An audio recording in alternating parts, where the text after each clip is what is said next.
We're going to go ahead and call the meeting to order. Hey, Jack.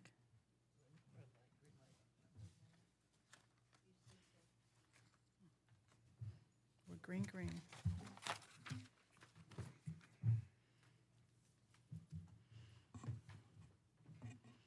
Okay, we're ready to call to order the Gardena City Council meeting for Tuesday, June 24, 2025. Madam City Clerk, will you call the roll, please? Mayor Serta, Here. Mayor Pro Tem Tanaka, Here. Councilmember Henderson, Here. Councilmember Francis, Councilmember, and Councilmember Love. Here. Madam Mayor, all members of the council are present. Okay, thank you. So we have to go into closed session tonight. Madam City Clerk, do we have anybody from the public wishing to speak on this item? No, we do not, Mayor. Okay, so at this time, we need to go into closed session on item number 2A, which is conference with legal counsel for anticipated litigation. It's a significant exposure to litigation pursuant to subdivision D2 of Government Code, section 54956.9, one potential case. So at this time, we're going to go into closed session, and we should be back by 7:30 to restart the meeting. Madam Mayor, if I may. Oh, I'm sorry, go ahead. What are the requirements for the Brown Act? Pursuant to the Brown Act requirements, as it pertains to item 2A, the facts and circumstances related to the potential litigation item pertain to the conclusion of a human resources investigation. Councilmember Love will be recused from item 2A. Okay. Okay, so we should be back by 7:30 to restart the meeting.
Good evening, everyone. I just want to remind you, if you have any speaker slips, to please hand them in.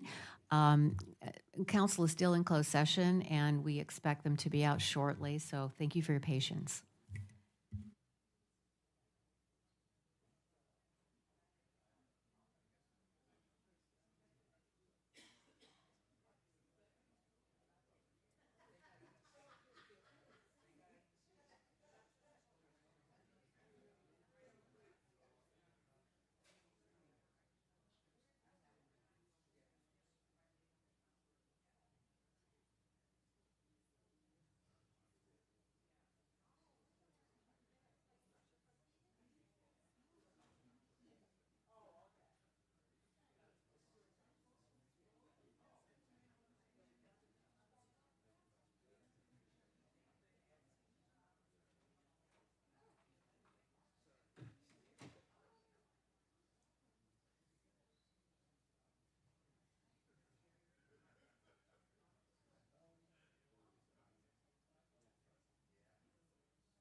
over at Cedar Sinai. So I'm gonna be in and out this week.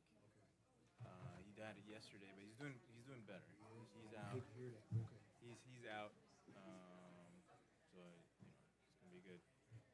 He thought he was getting a triple, but then he actually had a quadruple. Shit, my dad had 4. Yeah.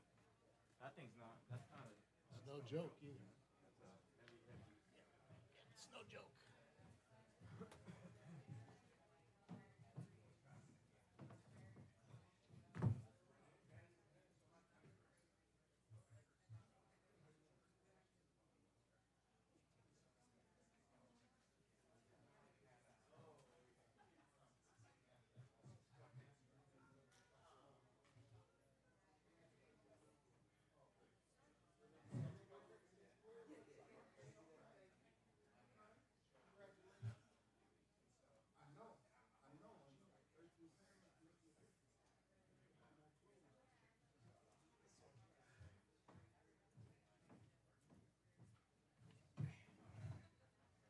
Got his bars on now.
Okay.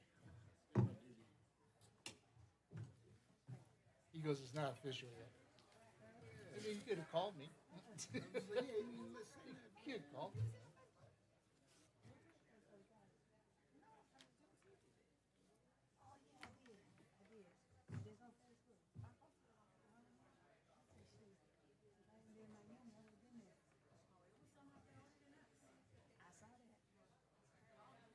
That's all right.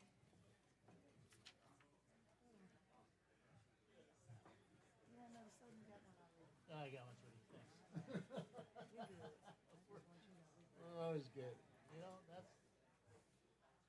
it's like friends at a bar. Okay. You can have an argument at a bar, and the next thing you know, you're having a drink. Oh. Hi.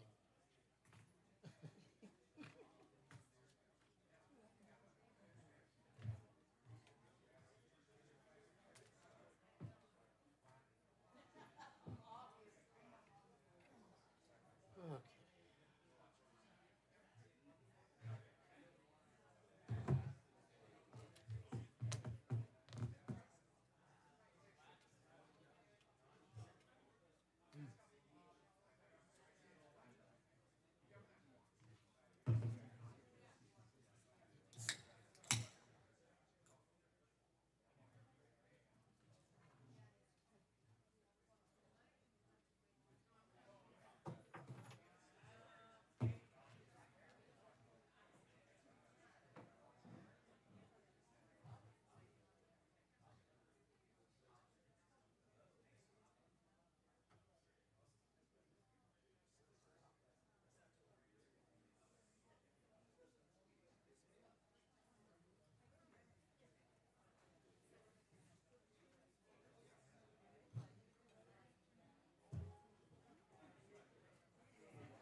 go to the valley.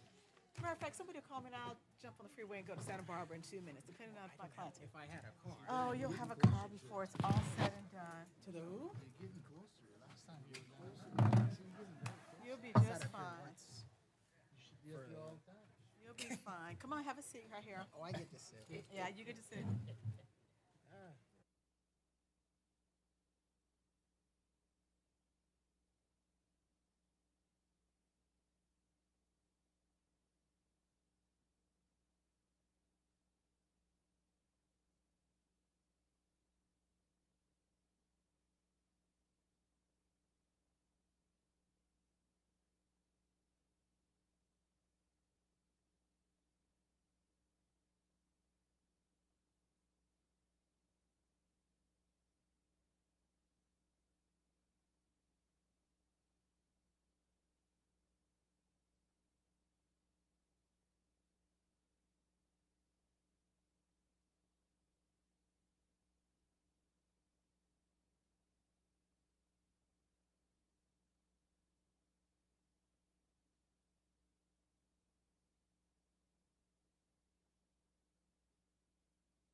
Thank you. We're green and green. You guys ready? All right, all phones silenced. Okay. Good evening, everyone. We are ready to begin tonight's Gardena City Council meeting for Tuesday, June the 24th, 2025. Madam City Clerk, will you call the roll, please? Mayor Serta, Here. Mayor Pro Tem Tanaka, Here. Councilmember Henderson, Here. Councilmember Francis, Here. Councilmember Love. Here. All members are present. Okay, thank you. So at this time, we did attend closed session. Madam City Clerk, do you have anything to report out at this time? Madam Mayor, with regards to closed session, item 2A, conference with legal counsel, anticipated litigation, significant exposure to litigation pursuant to subdivision D2 of Government Code Section 54956A9, all members of the council were present, with the exception of Councilmember Love, who was recused from item 2A. With regards to the closed session item 2A, the city council voted 4-0 with the motion by the mayor, seconded by Councilmember Paulette Francis. The council voted to approve the waiver of the attorney-client privilege with redactions and to direct the city attorney to read the executive summary of the investigation that was sent to the city attorney and HR manager Diana Schnur by special counsel Scott Tiedemann from the law firm of Liebert Cassidy Whitmore, who coordinated the investigation. The second action taken by the council on item 2A, with a motion by Councilmember Henderson and a second by the mayor, the council voted 4-0 to approve the waiver of the attorney-client privilege related to an investigation report dated May 27th, 2025. The report is in the process of being prepared for public disclosure, as the council ordered that the names of the city employees are to be redacted from the investigation report to protect the privacy of the city's employees and to insulate them from possible retaliation for participating in the investigation. The investigation report will be available on or before August 8th, 2025.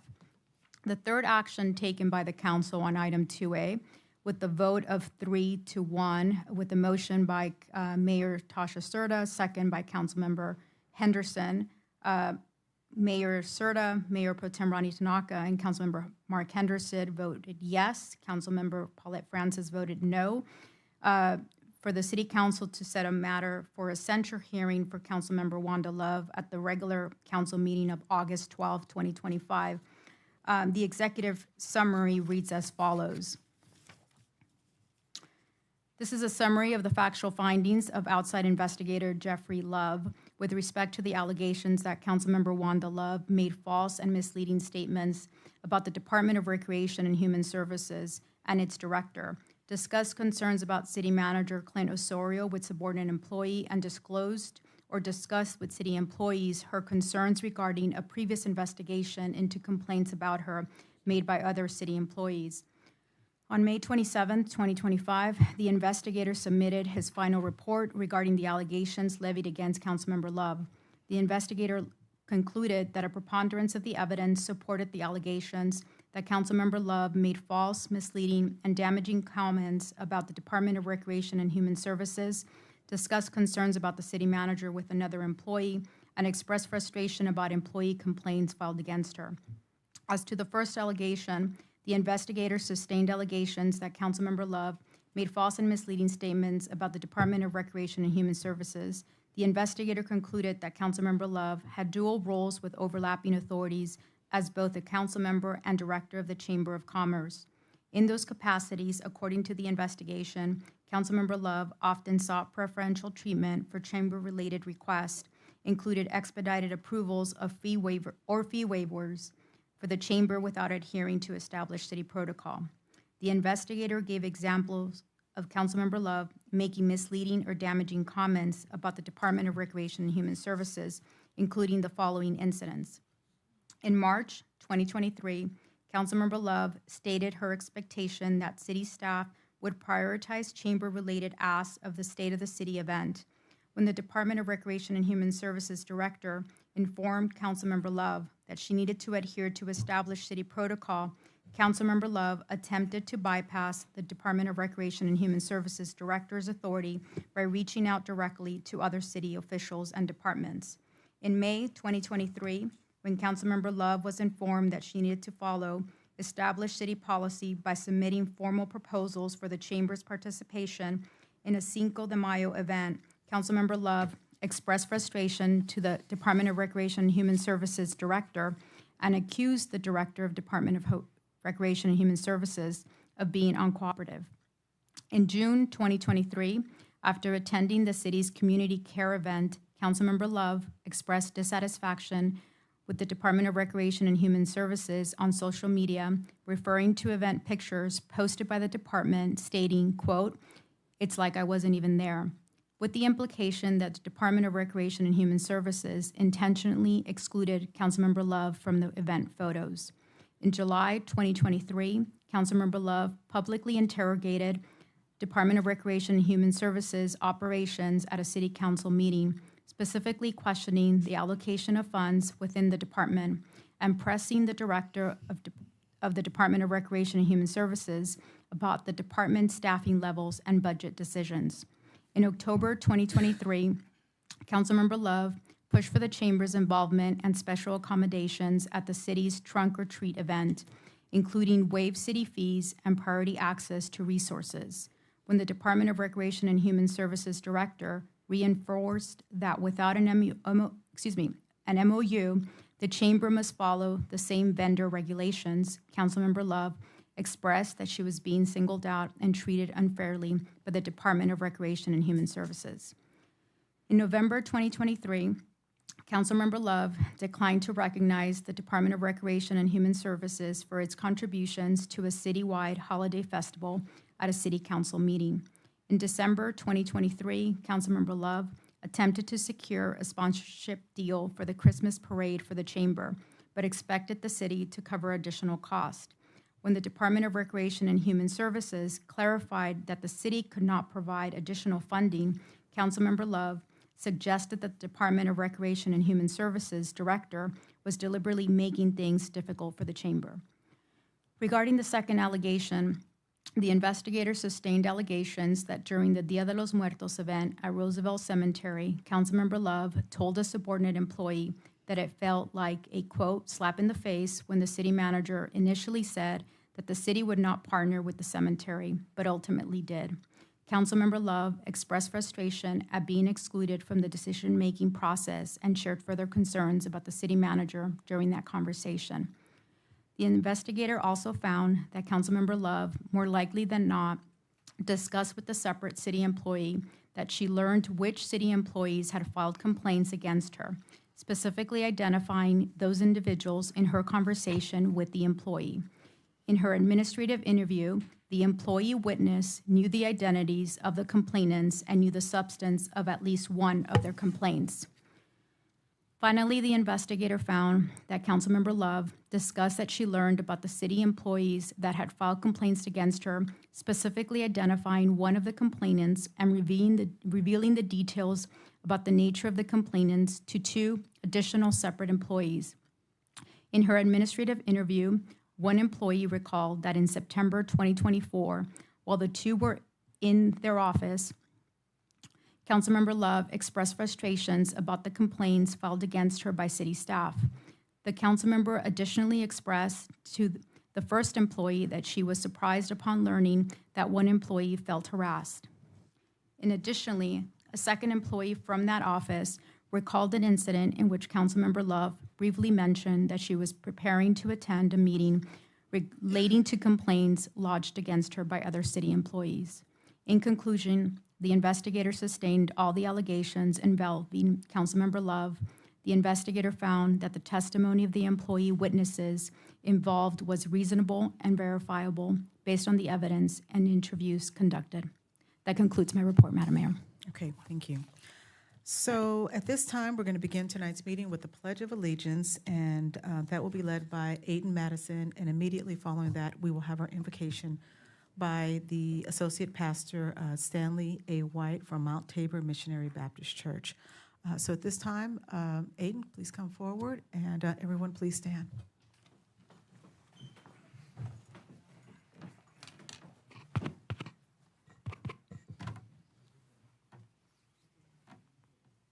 If you are not already, please face the flag, place your right hand over your heart, and begin.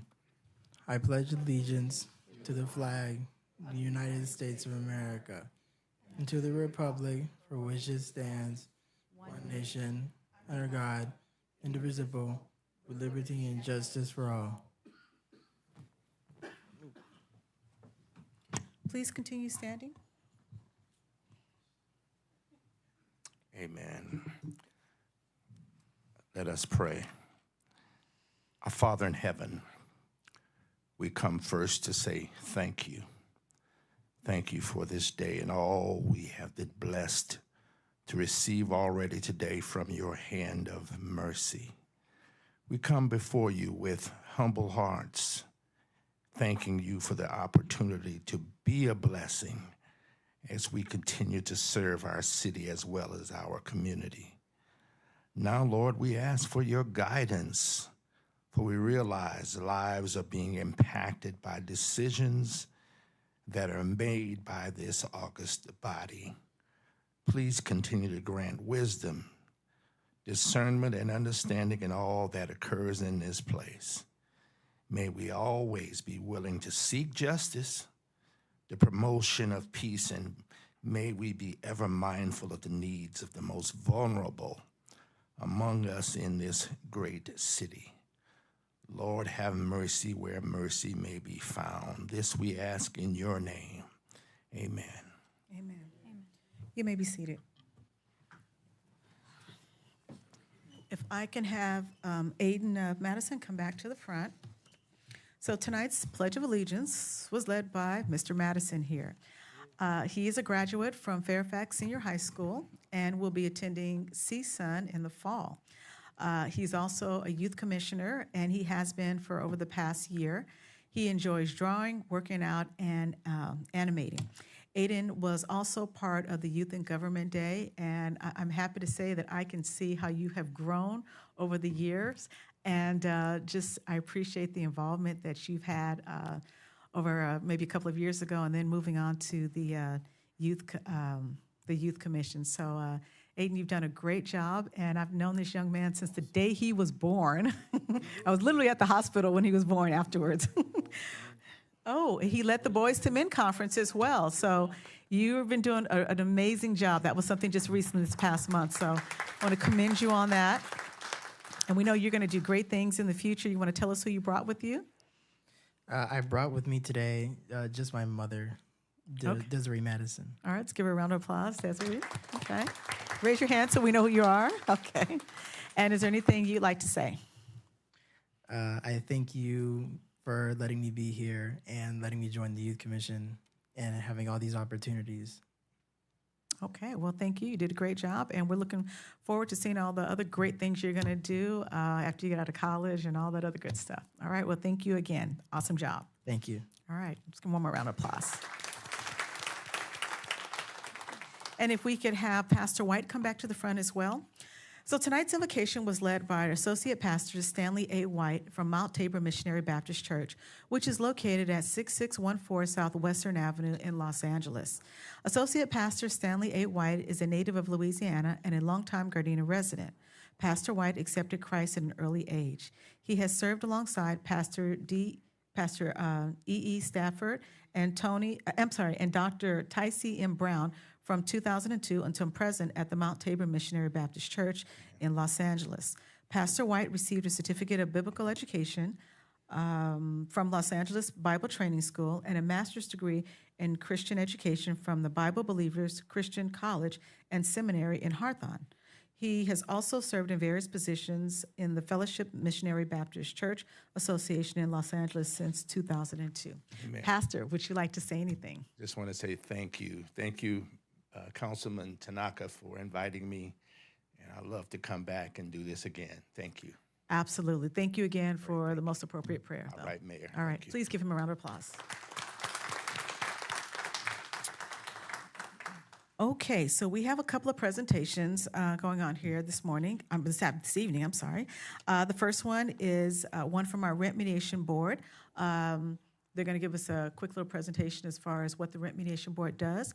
And we're going to have Jack Nemeth come forward and tell us something about the Rent Mediation Board. Oh, I'm sorry, and his team, or the other Rent Mediation Board members.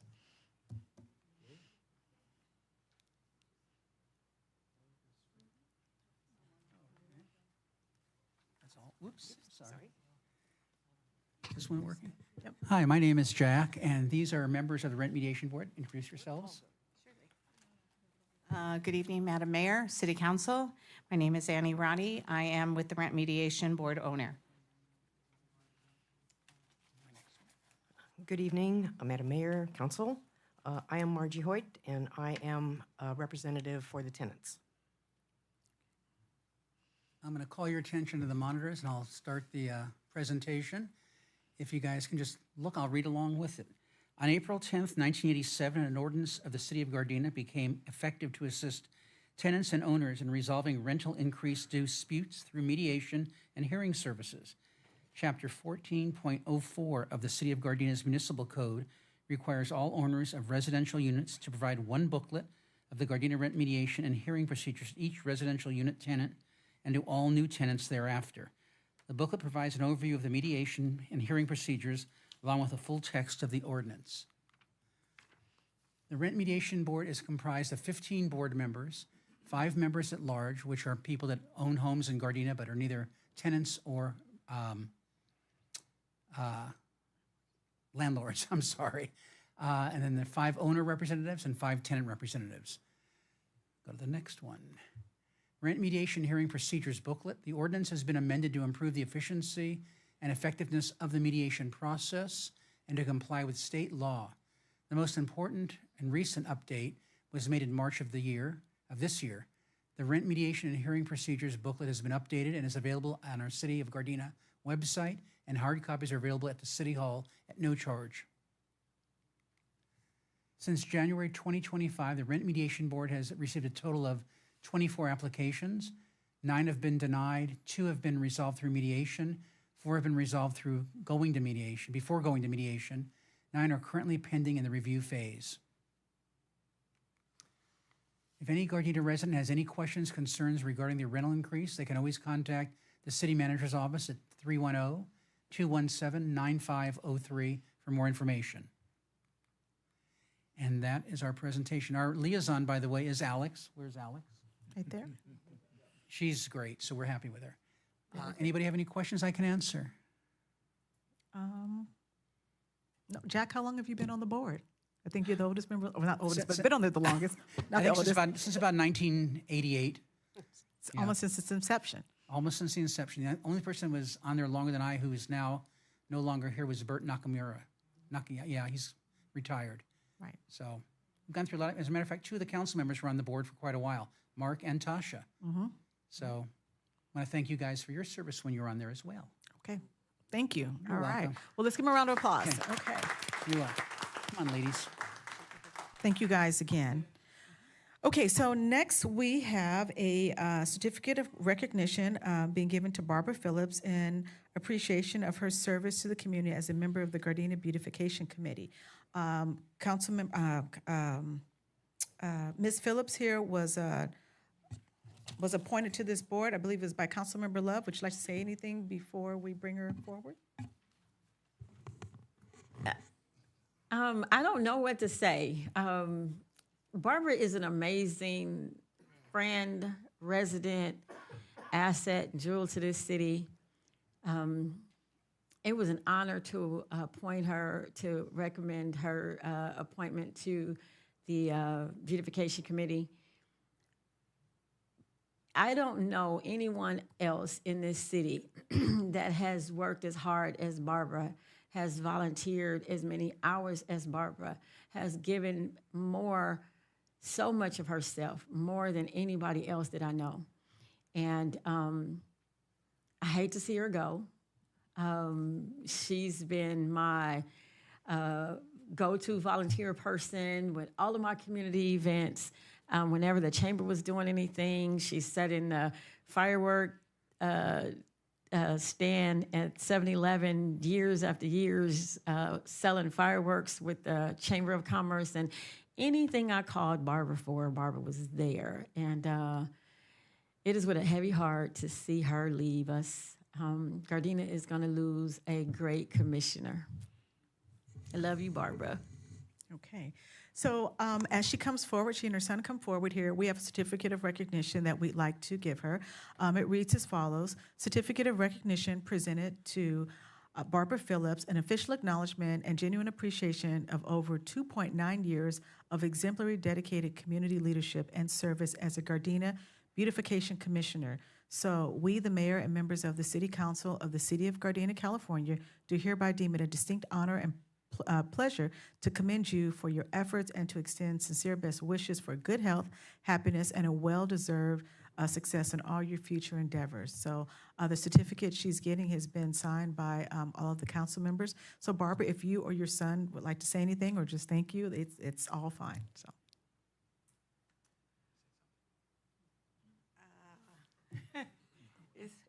Or if your son would like to speak on your behalf. Okay.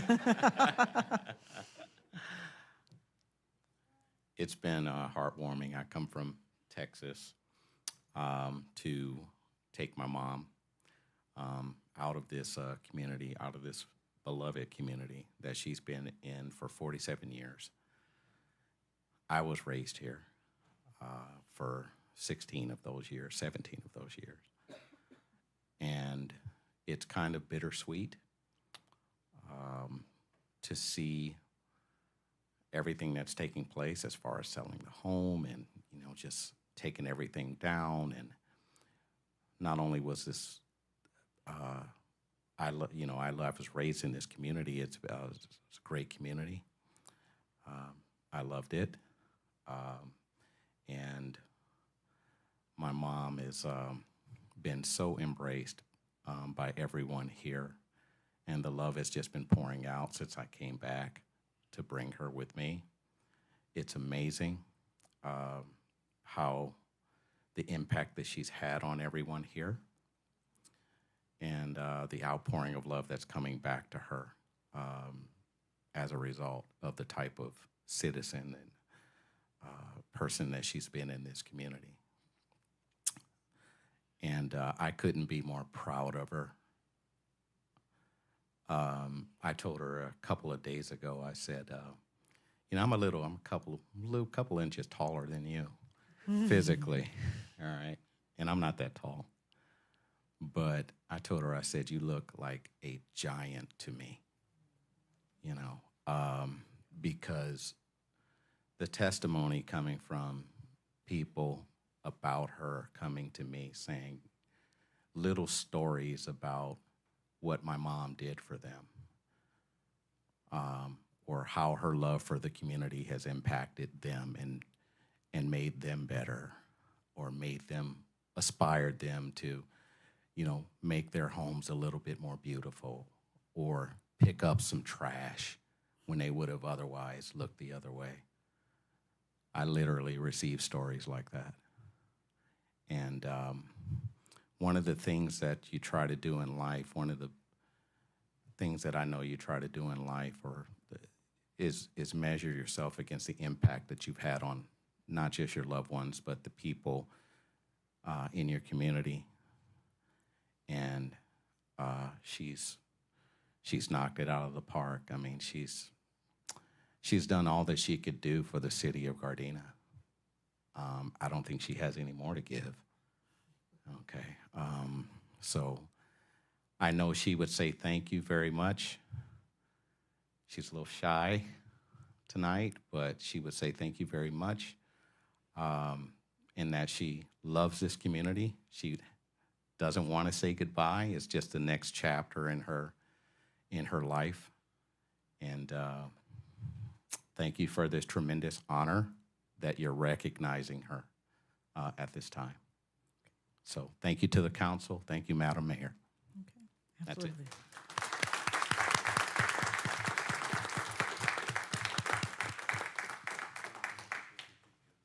Okay, so the next presentation is a certificate of commendation being presented to the members of the 4th Gardena's Police Department's Community Academy. So Chief Fox or Captain Cuff. So, Madam Mayor, members of City Council, it's my privilege to present to you the graduating individuals from the Gardena Police Community Academy. These individuals dedicated a lot of their time to learning the inner workings of the police department, and we really appreciate, we love it when community members get involved in the police department, and it helps maintain the great relationships that we already have with them. So, proud to introduce them, and I'm going to turn it over to Captain Chris Cuff. So, Madam Mayor and City Council, good evening. Like Chief Fox said, the Community Academy is something that is near and dear to my heart because I've run it for such a long time now. And so what I wanted to do today was to honor all of the members of the Academy, and this would be the 4th cohort, to include all those that aren't here. But for those that are here, we thank you for your cooperation and your willingness to go through the experience with us. And so the first would be Asha Jatan, Noe Magana, Raul Burgueño, and Sherry Farmer and Sam King. They're not here. But for those that are here, I want to congratulate Wayne Jackson.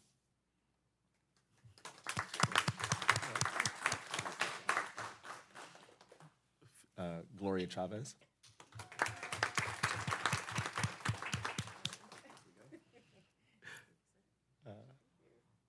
Philip Johnson.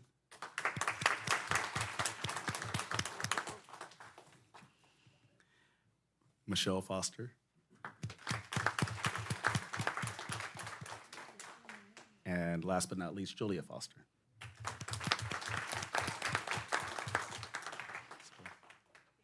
Thank you all. Thank you. Okay. Their certificate that they received, don't go too far here yet, because I have a quick question. Your certificate of commendation, and it states it's an official acknowledgement of their accomplishments, a deep appreciation for their commendable service in the Community Academy with the Gardena Police Department. Goes on to say that we, the members of the City Council of the City of Gardena, deem it an honor and a privilege to present this recognition as we offer our sincere congratulations and best wishes. That's what their certificates say. Captain Cuff, can you tell everybody a little bit about what the Academy is like so that maybe we can encourage some more people to consider? Yes, absolutely. So the Community Academy is an opportunity for the police department and to open our doors in a way that we wouldn't normally be able to do to the community. It's a 4-week, it's four sessions, 4 Saturdays. And during those sessions, when I say we open our doors, we 100% open our doors. You learn everything from the inception of the police department to our what it's like in the actual police academy, the field training program, introduce you to investigations, our SWAT team, our K-9 team. We take you to the range. But more importantly, what the Community Academy allows for is for members to ask us questions and for us to be able to answer them in a way that you wouldn't necessarily be able to do in an open forum like this. And I'm pretty sure all of them can attest that we had some pretty hard conversations and put them in scenarios where they were challenged. And the idea behind that is to give them an idea of what it's like to be a Gardena police officer and hopefully open up a little perspective for them when it comes to what we do, but also for all of the officers that are involved to be able to get feedback from the community. And it's been a great opportunity for anyone who's wants to get involved. In fact, I know the Fosters have been through a community academy at another city, and from what I'm told, ours was better, I would hope. We'll take it. But nevertheless, that is the goal. Okay. All right. Well, thank you for the explanation. I'm sure there's people who, after hearing this, will probably consider maybe your next academy. So Yes, thank absolutely. you for that. And congratulations again. All right. Okay, and next up, item number 5D is Gardena Police Department Fireworks Enforcement Plan for 2025. Okay, Captain Cuff, you're up again. Okay, I'm back. And so this presentation is a presentation that we do annually. We all know that the 4th of July is coming up, and with the 4th of July, There usually in the weeks leading up to it, there's a sharp increase in complaints, calls for service, illegal fireworks.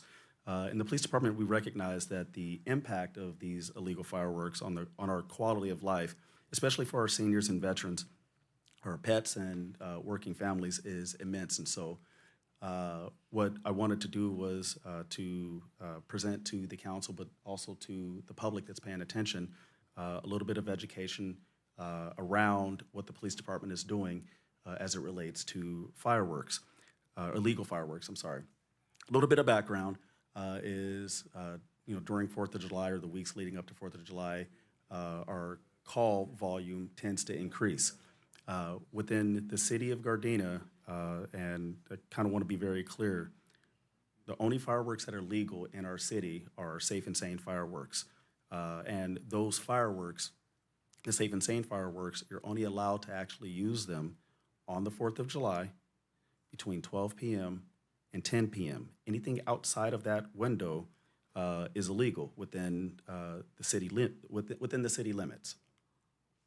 Every year we create a fireworks task force, which is comprised of law enforcement officers from the city, as well as the fire department. We work with code enforcement, and when I tell you we are pretty active in trying to abate illegal fireworks, we are very active. I don't think we'll be as successful as we were last year, and if you all remember, we recovered about 75 tons of illegal fireworks, and I'm not going to pat ourselves on the back, but it was the largest recovery of illegal fireworks in the state of California, and so I don't think we'll do that, but we have been out there, and what that enforcement consists of is extra patrol cars that are moving throughout the city looking for illegal fireworks, use of our undercover team, as well as conducting back-end investigations, as well as working with the fire department and code enforcement, or in any way that we get this information. We are actively following up and trying to rid the town as much as we possibly can, knowing that it won't be perfect, of illegal fireworks. Our approach is a two-pronged approach. It's both education and enforcement. The education side of it is, and you should have already seen it, but we are posting on social media about the use of illegal fireworks. In the next week or so, we'll be putting out the electronic message boards around the city leading up to the actual day, and then also sending out social host letters. And what the social host is, and a few years ago, the city council approved this, but what the social host ordinance allows us to do is to actually go after property owners that allow or consistently allow illegal fireworks to be used on their property. And so it's not an end all, but it is a tool that we can use to try to hold some people accountable, or someone accountable for the prolific use of illegal fireworks. That, as well as leveraging Neighborhood Watch, CERT, or any of the other community partners that we have to help build awareness, ideally before violations occur, and not so that we're just reacting after the fact. In terms of our enforcement, like I mentioned, we are actively enforcing fireworks laws. Over the past 6 years, our calls for service as it relates to illegal fireworks have steadily declined.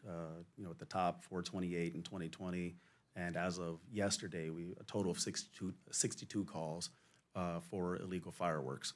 And so the efforts, it's showing that the efforts are working. It doesn't mean that fireworks aren't being used, but the efforts in terms of our education is working. And then the last is the ability to report illegal fireworks.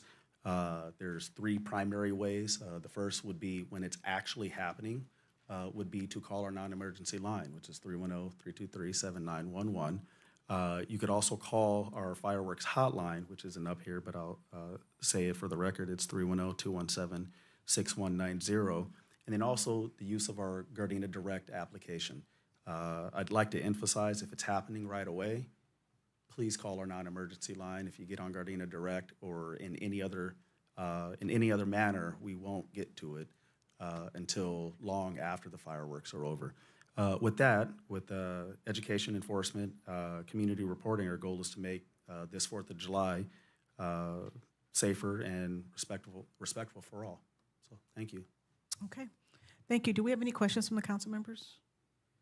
Okay. If not, thank you again for that, and we look forward to a safe and much saner 4th of July. Thank you. Thank you. Okay, so next we have the Gardena events video presentation.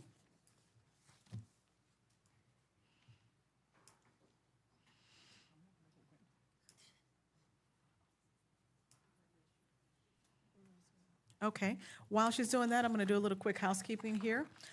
So tonight, if you'd like to participate in the meeting, you can participate via the following ways. You can view our meeting live on Spectrum Channel 22 or online at youtube.com/City of Gardena. The second way you can participate is prior to the meeting, you can email our Deputy City Clerk at publiccomments@cityofgardena.org by 5 p.m. On the day of the meeting and write public comments in the subject line. And the third way is you can attend the meeting in person. In regards to public comments, the City Council will hear from the public on any items on the agenda or any items of interest that is not on the agenda at the following times. If it's an agenda item, at the time the City Council considers that item, or during oral communications.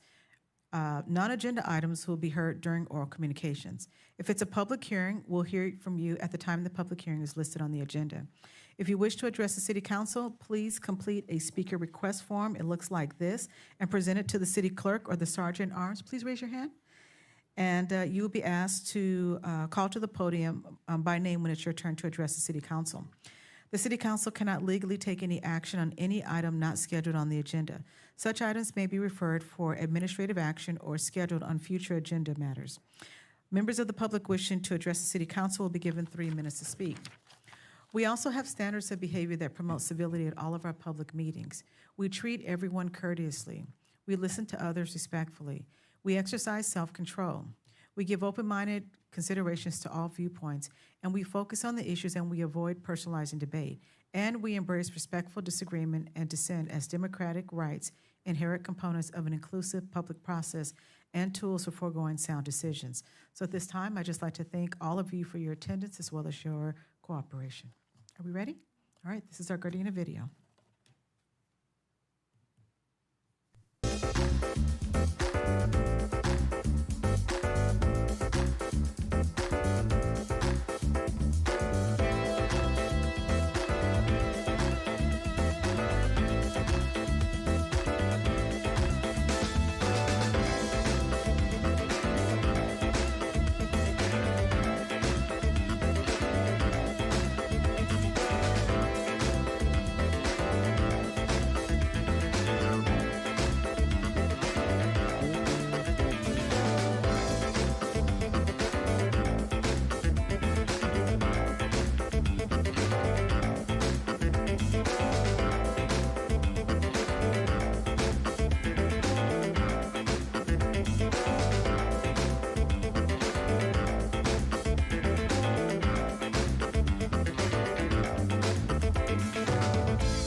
great video.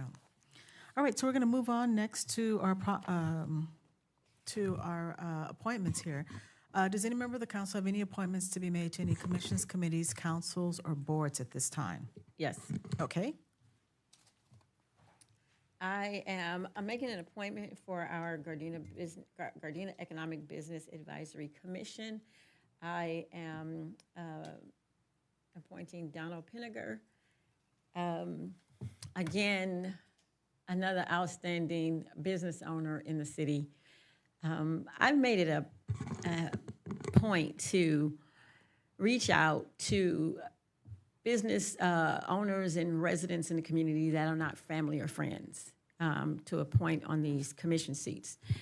I don't want anyone to feel like they are doing me a favor by sitting on or accepting any of these appointments. I happen to have met Mr. Pinniger about a year ago, and just love the way he does business. He's extremely professional, very knowledgeable, was interested in getting involved in the community. And I asked him if he would consider becoming my GBAC commissioner. He asked me what it entailed, and I explained it to him, and he gladly accepted the recommendation. And so it is with great pleasure and honor to have Mr. Pinniger on as a GBAC commissioner. I'm sure he will bring new ideas, a fresh perspective, and more thinking out of the box than we're used to having. So I can go on and on and on. He has an amazing small business. It appears to be a small business, but he does major business. Has been in business for a while. He is the only person that I know that you can rent every kind of inflatable jumper, water slides that you can imagine, games, you name it, he has them. But what sets him apart is that a lot of times we rent these items and they're not clean. And I see how he applies his work ethics to his business and how he makes sure that when these items are going out for rental, that they're extremely clean, scrubbed down after every use. And so that made me really, consider him, because he takes his business serious, even with renting the party supplies. I've rented many party supplies, and I'll receive them dirty. I've even had chairs rented that had mud on the bottom of them. But one thing that set him apart was his customer service, his quality of service, and his dedication to his business. And so I want to thank you for accepting this appointment, Mr. Pinniger. And I look forward to hearing from you in the future. Okay, so a motion's been made by Councilmember Love. Is there a second? Second. Okay. Madam City Clerk, a motion was made by Councilmember Love and a second by Councilmember Francis. Will you call the roll, please? Councilmember Love. Yes. Councilmember Francis. Yes. Mayor Pro Tem Tanaka. Yes. Councilmember Henderson. Yes. Mayor Serta. Yes. Okay, Mr. Pinniger, you've been approved, and you can come on forward to be sworn in. So our city clerk will swear you in at this time.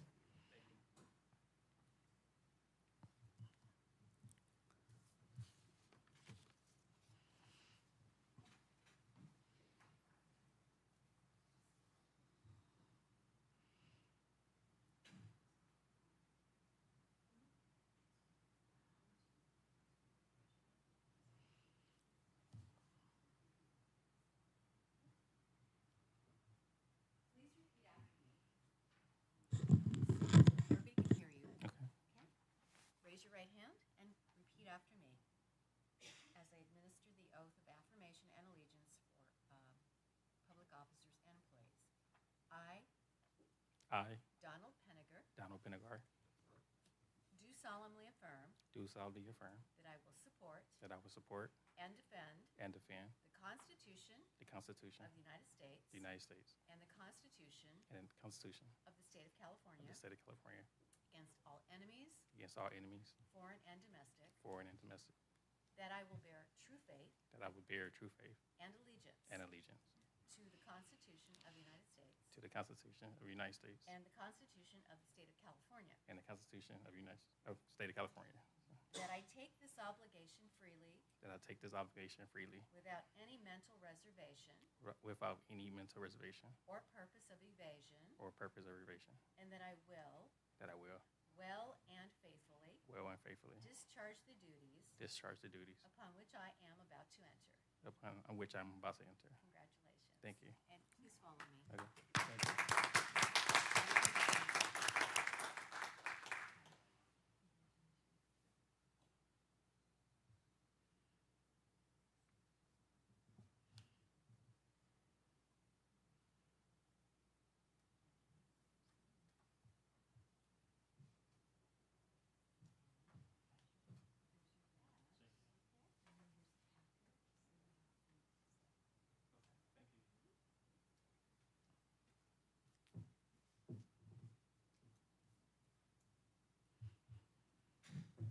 Okay, thank you. Okay, next up, before we move on to our consent calendar, I have one quick statement here. I kind of want to read this here. This is in regards to the protests that have been happening all over, and this is something that we sent out on social media, and basically it's a press release which was dated June 16th of 2025. It reads as follows. We recognize the events surrounding recent ICE operations have caused increased concern, fear, and confusion in some communities. Although we have not received any confirmed reports of federal agent activity in Gardena, the situation is changing daily. To provide clarity and prevent the spread of inaccurate information, we're sharing important information. Like most municipal law enforcement agencies throughout LA County, the Gardena Police Department does not participate in immigration enforcement operations. In accordance with the California Values Act, SB 54, and the Truth Act, AB 2792, also they do not assist in federal actions solely aiming at locating, identifying, or arresting individuals based on immigration status. They also do not inquire about, collect, or share immigration status during the course of local law enforcement duties. The Gardena Police Department is committed to maintaining public safety and is prepared to respond to unsafe activity as it would in any situation impacting community safety. Our priority is and always will be the dignity and the well-being of our entire community. It is important to note that local law enforcement agencies, including Gardena PD, have not and do not receive advance notice of coordination requests from federal authorities regarding these operations.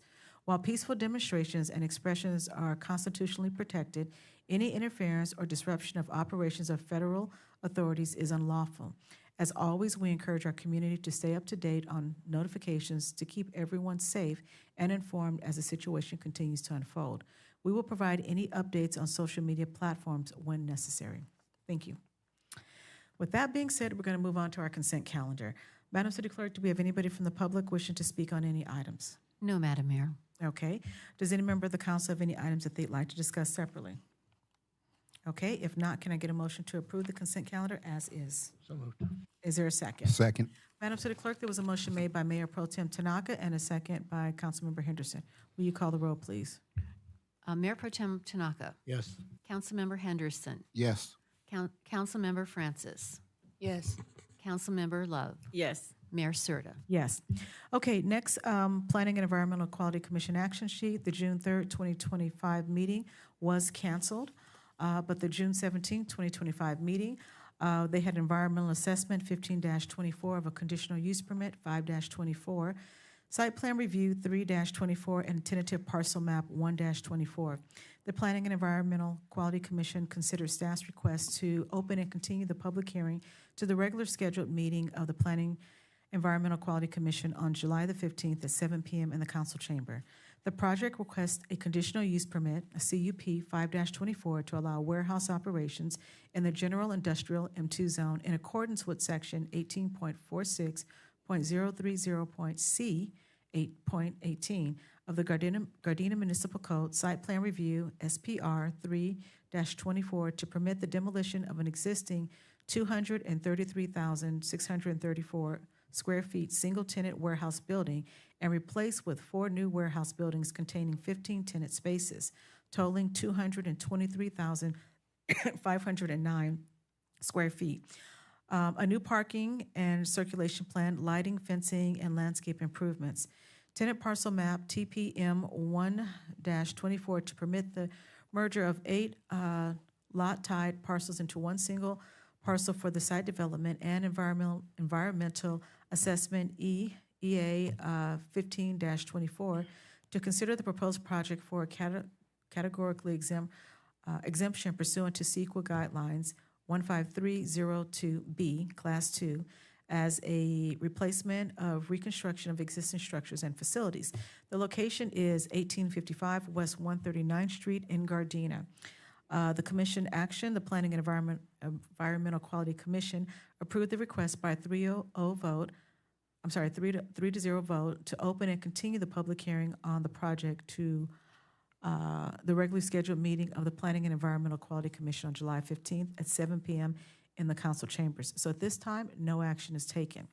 Also on the June 17th meeting, received Brown Act training from the city attorney's office. Assistant City Attorney Rosemary Koo provided Brown Act training for the members of the Planning and Environmental Quality Commission. Also, this information, the action is as it relates to the Brown Act, received Brown Act training in the City Attorney's office, and so there's no action from the council.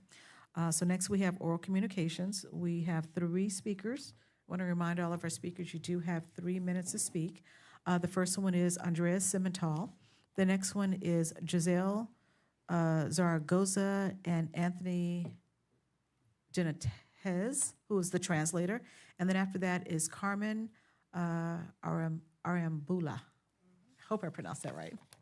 Okay, we're going to begin with Ms. Simmental. Good evening, Honorable Mayor and members of the City Council. I'm Andrea Simmental, the Community Library Manager at Gardena Mamie Deer Library. I'm here to announce upcoming programs at Gardena and Masao Sato Libraries. Unfortunately, Travis Hernandez, manager of Sato Library, is unable to attend City Council meetings for the next few months. Happening at both libraries, Summer Discovery Program is back. The annual celebration of reading and learning invites readers of all ages to dive into books, complete challenges, and attend library programs, and earn chances to win exciting prizes, including tickets to Raging Waters. The program will run through August 10th. You can register online at lacountylibrary.org/summer-discovery or pick up a game card in person at Gardena or Sato Library. At Gardena Library, join us every Wednesday from 3 to 4 p.m. for educational and entertaining programs for children ages 5 to 12. It's part of our Summer Discovery program. And this Wednesday, June 25th, from 3 to 4 p.m., we will have Bubble Mania, a bubble show about the science of bubbles. On Wednesday, July 2nd, we will have Wild Man Dan. There will be live specimens and real-life demonstrations. Wild Man Dan explores the amazing world of reptiles, arachnids, and other fascinating animals, emphasizing respect for wildlife while delivering essential safety tips. At Masao W. Sato Library, on Wednesday, July 2nd, from 4 to 5 p.m. is Perzines. A Perzine is a DIY mini magazine that is reflective of you. Come by the library and make one with us.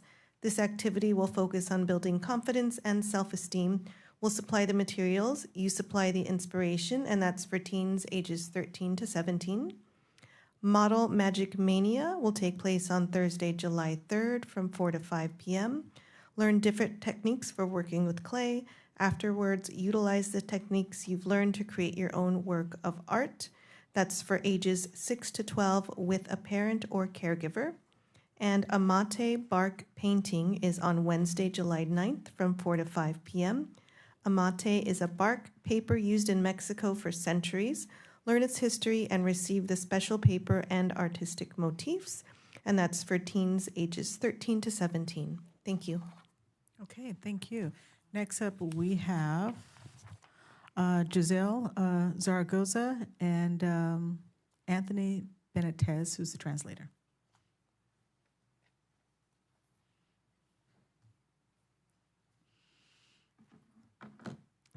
Good evening, Honorable Mayor and esteemed members of the City Council. My name is Giselle Zaragoza, and I'm a community health worker with the Lundquist Institute at the Harbor UCLA Medical Center. I'm here today alongside my colleague, Anthony Benitez, who will be introducing himself shortly. So we're here today because in 2021 to 2022, only 17% of people who had a cardiac arrest outside of a hospital got CPR from bystanders here in Gardena. This is lower than the average for LA County, which was 39% in 2021. So now we would like to share our project, the South LA CPR Initiative. This is a community-driven effort aimed at improving cardiac arrest survival from people like us who will be able to perform bystander CPR, people like my mom, my sister, my friends. And so we would like to increase the number of residents trained in bystander CPR with a focus on the communities here in Gardena. And when my colleague, Anthony Benitez, last addressed this council, we were in the process of recruiting community members for focus groups. And we wanted to do these focus groups to learn what information community members already knew about CPR. And today I'm pleased to share that we have since completed all of these focus groups in English, Spanish, Japanese, and Korean. And now that we've heard directly from community members, we're entering the intervention phase of our project. And as we plan and implement CPR training efforts here in Gardena, we are seeking the insight and the partnership of elected officials, such as yourselves, to ensure our approach reflects the needs, values, and commitment of this community.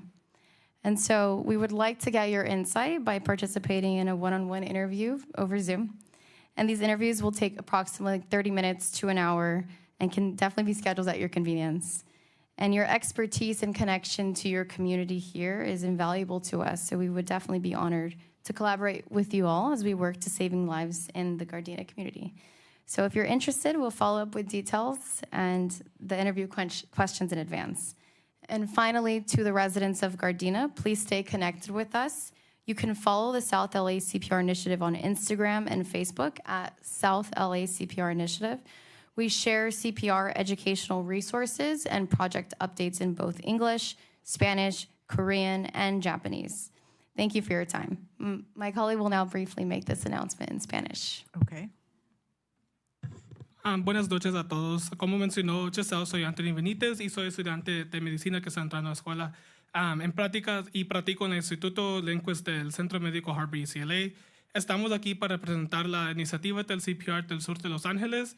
Para este proyecto descubrimos que en la comunidad de Gardena había niveles bajos de sobrevivir después de un paro cardíaco. Queremos mejorar las posibilidades de sobrevivir después de un paro cardíaco. Esto se logra incrementando intervenciones de las personas cercanas a ti. La última vez que estuve aquí, estábamos buscando participantes para nuestros grupos focales para comprender qué conocimientos tenían sobre CPR. Y hoy me complace compartir que hemos completado todos los grupos focales en inglés, español, japonés y coreano. Ahora que hemos escuchado directamente de los miembros de su comunidad, estamos entrando en la fase de intervención de nuestro proyecto. A medida que concretamos nuestros planes, pueden seguir la iniciativa de CPR del sur de Los Ángeles en Instagram y Facebook at South LA CPR Initiative. Compartimos recursos educativos de CPR y actualizamos del proyecto en inglés y español. Gracias por su tiempo. Okay, thank you. Just one thing to note, if you like, you can get in contact with the city manager and city council office, and then the secretary there can direct an email to all council members to see if they're interested in participating in that. Okay? Okay, great. Thank you so much. Good All night. right, thank you. Our next speaker is Carmen Arambula. I hope I said that right. I'm sorry. Arambula. Hi, Arambula. Okay. Need to roll your R's. It's kind Okay. of difficult. Thank you, Mayor, and thank you, members, for having me able to speak. I'm here representing my neighbors, English, Spanish, Japanese, Korean. We are experiencing, I live here in Gardena for 35 years. My kids were raised here. 2 of them were born here in Gardena Memorial. And they went to 153rd Street School. They went to Perry Middle School. They went to Gardena High School. So we've been here for quite a while. So I've seen Gardena from many years. And I feel happy living here. But in these few years, we are experiencing a big issue. I live in Marine Avenue. And I was just looking, I found out the city of Gardena is the freeway city. I learned something today. We are experiencing an issue of speeding. We have many years ago, we used to have the police intervention in Gardena. I remember police standing on Kingsley. I used to laugh and I go, they're gonna catch somebody. I remember them giving tickets. I understand that Gardena budget is tight right now. And right now, this very momentum, there is a little machine standing right there on Marine and Denker. Maybe it's to monitor the speed, but the machine is off. And you see these people speeding up and down the street. Last week, we had a big accident. We've had our pets killed. We have our cars broken and smashed. Last week, there was a big accident. Someone coming from Western going towards Normandy. During the middle of the day, she hit the car. Her whole bumper came off. The whole thing was torn up. A few years ago, or maybe a year ago, we had a little child dead at the very end of Marine. And the mother ended up in the hospital. I've been asking myself, and we've been asking myself, my members, my neighbors, we're here, there's 3 of us. What is Gardena? What are they waiting for? We want to know which way we could create bumps. Go ahead. Bumps or dents to avoid the traffic in that area. Most likely it's in the very end of the Marine. It's from Western to Vermont. That little area, the street ends up turning in 2 lanes, one going and one coming. Okay. So weekends, like right now at this time, it's a lot of they use that as a racing track at night. So we want to know what is for us to do.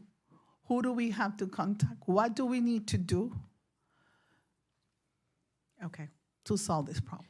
So there's 2 things I'm going to recommend. Number one, the chief of police, he will talk to you in the back, and we can definitely, he can start a process of, having officers out there, but also look at a long-term plan. The other thing is there's a neighborhood watch meeting that happens in your area. It's in District 2. I think it meets on the 2nd Thursday of the month at Sarah High School. And so that's the other place that whether it's this concern or other concerns in the neighborhood, that's where you initially take it and we can start the process there. But the chief is in the back here, is Chief Fox, and when you turn around, you'll see him, and he can explain to you, what can be done as far as Marine is concerned. And regardless of our budget situation or whatever, it's never going to stop us from writing a ticket. So just know that. This thing, like I said, I live here for 35 years, and I live right there on Marine.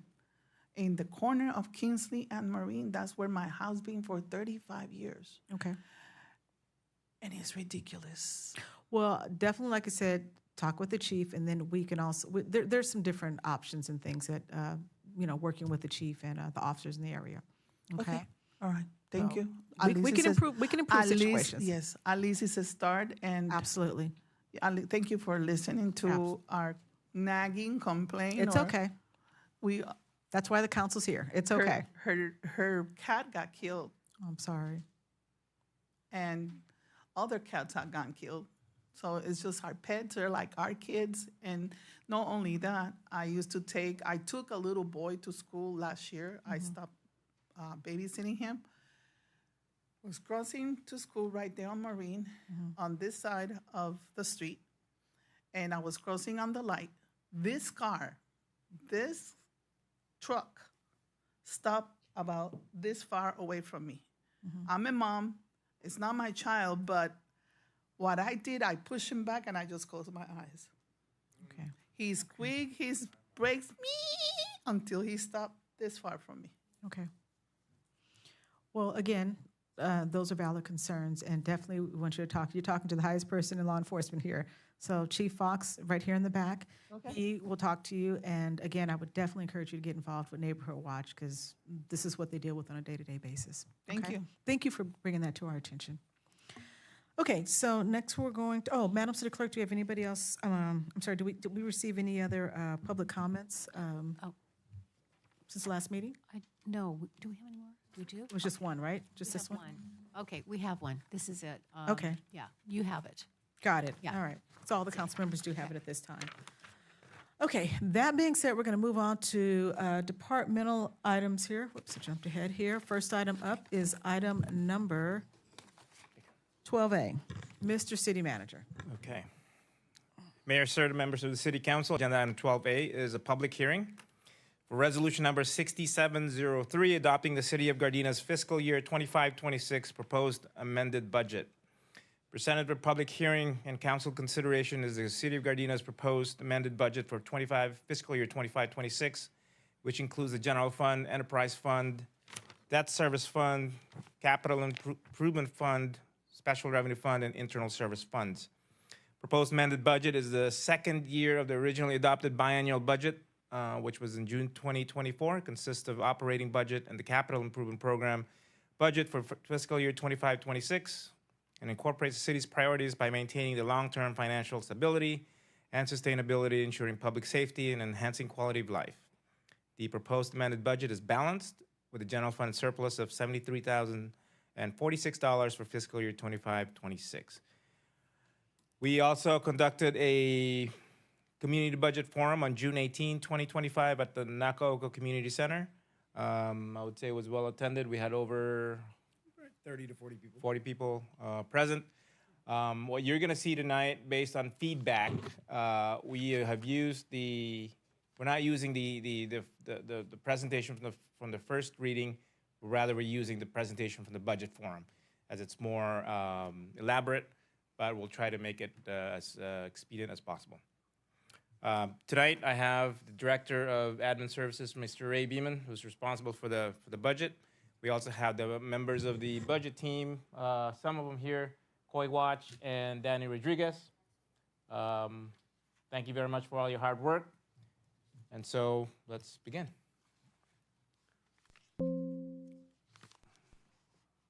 Okay, you want to get started on this? Absolutely. All right, so what we start here is the city profile. So the city was incorporated September 11, 1930, so we'll be coming up on our 95th year this September. We're a general law city, so a council manager form. The area is 5.9 square miles. The population is 60,263. We have 6 parks, 39 acres. We have a G-Trans department, which has 52 buses, 5 Bolt on-demand vehicles. We contract out fire with LA County, which we have 2 stations. For police protection, we have 1 station and we have 91 sworn. The staffing plan citywide is 395 full-time and 140 part-time budgeted. So that's the city profile. Next item we talk about here is the org chart. So this is the org chart. So the citizens of our Gardena give the direction, and then it goes down to our mayor, our city council, and then our elected city clerk and our elected city treasurer. And then it goes to our appointed contracted city attorney. We also have, like I mentioned, our LA County Fire. And then it goes to our appointed city manager, Mr. Clint Osorio, our appointed board members. And then what we have here is each department, we've kind of given an overview of the department, admin services, and then below that is the number of full-time that we just mentioned. And each of the department heads' names are mentioned there. We have myself, who's admin services, 23 full-time. Greg Sugiuchi, community development director, he has 18 full-time and 2 part-time. G-Trans has 149 full-time employees and 23 part-time, and that's Ernie Crespo is the director. For police, we have 120 full-time, 19 part-time with 91 sworn with our chief Fox. And then Public Works has 45 full-time and 5 part-time with our director Alan Rigg. And then our Recreation Human Service Department has 30 full-time with 89 part-time, with Stephanie Santine being our Director of Recreation and Human Services. And now we go to our mission and vision. We've seen this before. We have our organizational values, which we go our fiscal accountability and sustainability, our workforce excellence, community involvement, and then our community values. This is safe community environment, sustainable economic development, and attractive and livable neighborhoods. And here we get into the good stuff for the accounting side, for our fun here. So the budget basics. So our fiscal year is July 1st to June 30th. A little different than anywhere else where it could be a calendar year end. This is our fiscal year end, starts July 1st and ends coming up here on June 30th. We have a general fund, one general fund. It's the primary operating for a city. It's general, can be used for general purposes, so that's why it's called general. Capital Improvement Program, that's our CIP. We got one of those. Enterprise funds, that's like a business, separate fund here. Sewer and G-Trans, so there are two separate funds that are enterprise, kind of like a business. They operate that way. Internal service funds, these are where we charge internally, hence the name internal service. So workers' comp, liability, and retiree healthcare, we charge that internally to our funds. Debt service, so debt is our bonds. So we got 5 different bonds right now, and this is where we keep track of principal interest on our existing bonds. Special revenue funds, it's in the name, revenue. Revenue dictates how we use these, 58 of them. So in all, we have, if I can count my math correct, almost 70, 80 funds that we have to keep track of.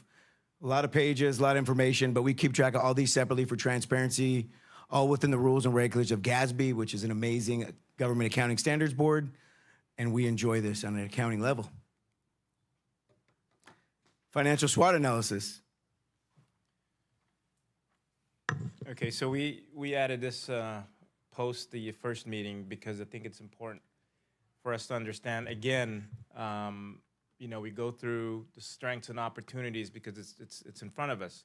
We realize that we have excellent workforce here in the city of Gardena. Very, very diverse tax base. We'll talk about taxes in a little bit, and we'll show you how it's divided up and where we get them. And we have, thanks to your leadership, healthy general fund reserve balance.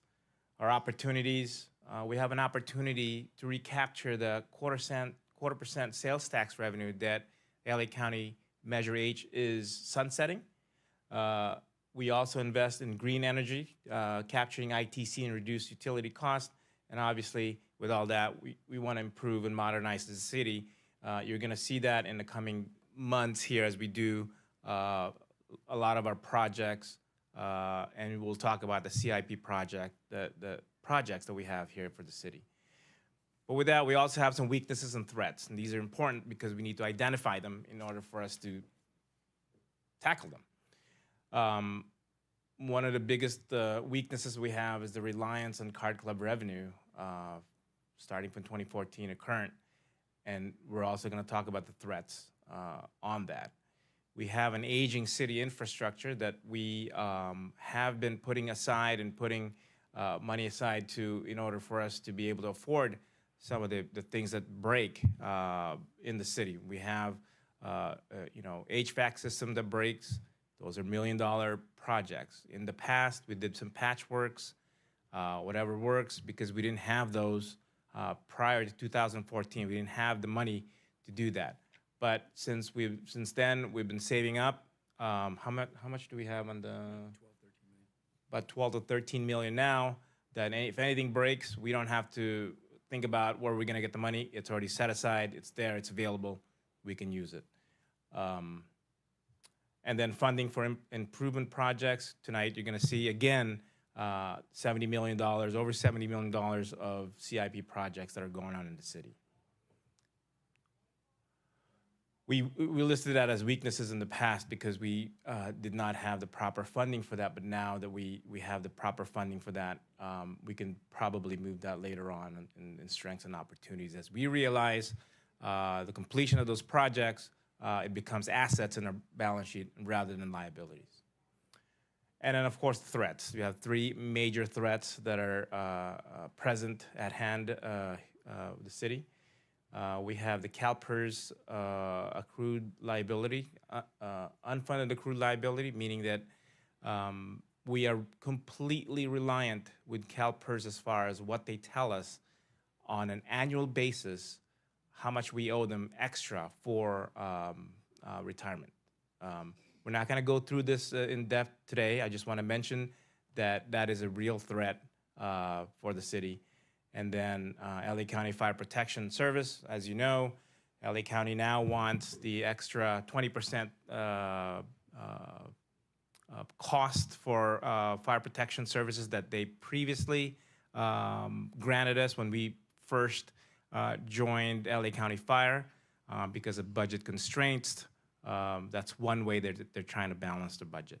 And then the biggest elephant in the room is the SB 549 and the Attorney General's potential ruling to affect the card club operations. Currently, we're allowed to play poker and other Vegas-style games in our card clubs.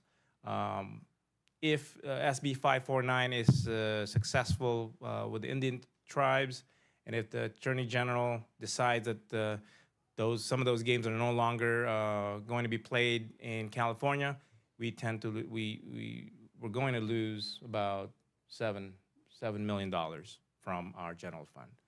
So it's important to mention those because as we go through revenues and expenditures, you'll see that we have a very, very small margin as far as our surplus. We do have a surplus still, but that's not going to be available anymore if we're not going to be addressing some of the threats, all of the threats that we have here tonight. You want to talk about that? Absolutely. Oh, yes. So how did we get here? So this is our timeline. This budget we do a 2-year budget. So this budget was originally adopted in June 2024. But we are consistently doing finance committee, various reviews of our finance because they change all the time. So as you can see here, in February 2025, we did a financial review of all our funds, all those funds we mentioned previously, to make sure the estimates are still aligned with what we projected in 2024. We also looked at the revenue estimates in March, and we had any various departmental requests to see if they wanted to make any changes. In April, we sat down with our city manager and reviewed the capital improvement budget and any supplemental budget requests. And then back in May, we presented the first proposal of this amended budget to your council here. And then in June, we did, like our city manager mentioned, our community forum last week, well attended, and I thought we got some good questions. And then now here we're tonight taking this second year of the budget, amending it for 25-26 fiscal year. As we go forward into this new fiscal year starting July 1st, we'll continue to do finance committee reviews and do mid-year reviews throughout the fiscal year. And here is our amended budget. On the revenue side for 25-26, I'll just focus on some large numbers. The top is our sales tax. We have our Bradley Burns and our Measure G. If you looked on the left side, it's what was originally adopted back in June 2024. On the right is the proposed amended amount for 26. And if you go one more column to the right there, you'll see in red, red means it's less. So for revenues, it's worse if we're thinking we're going to get less revenue.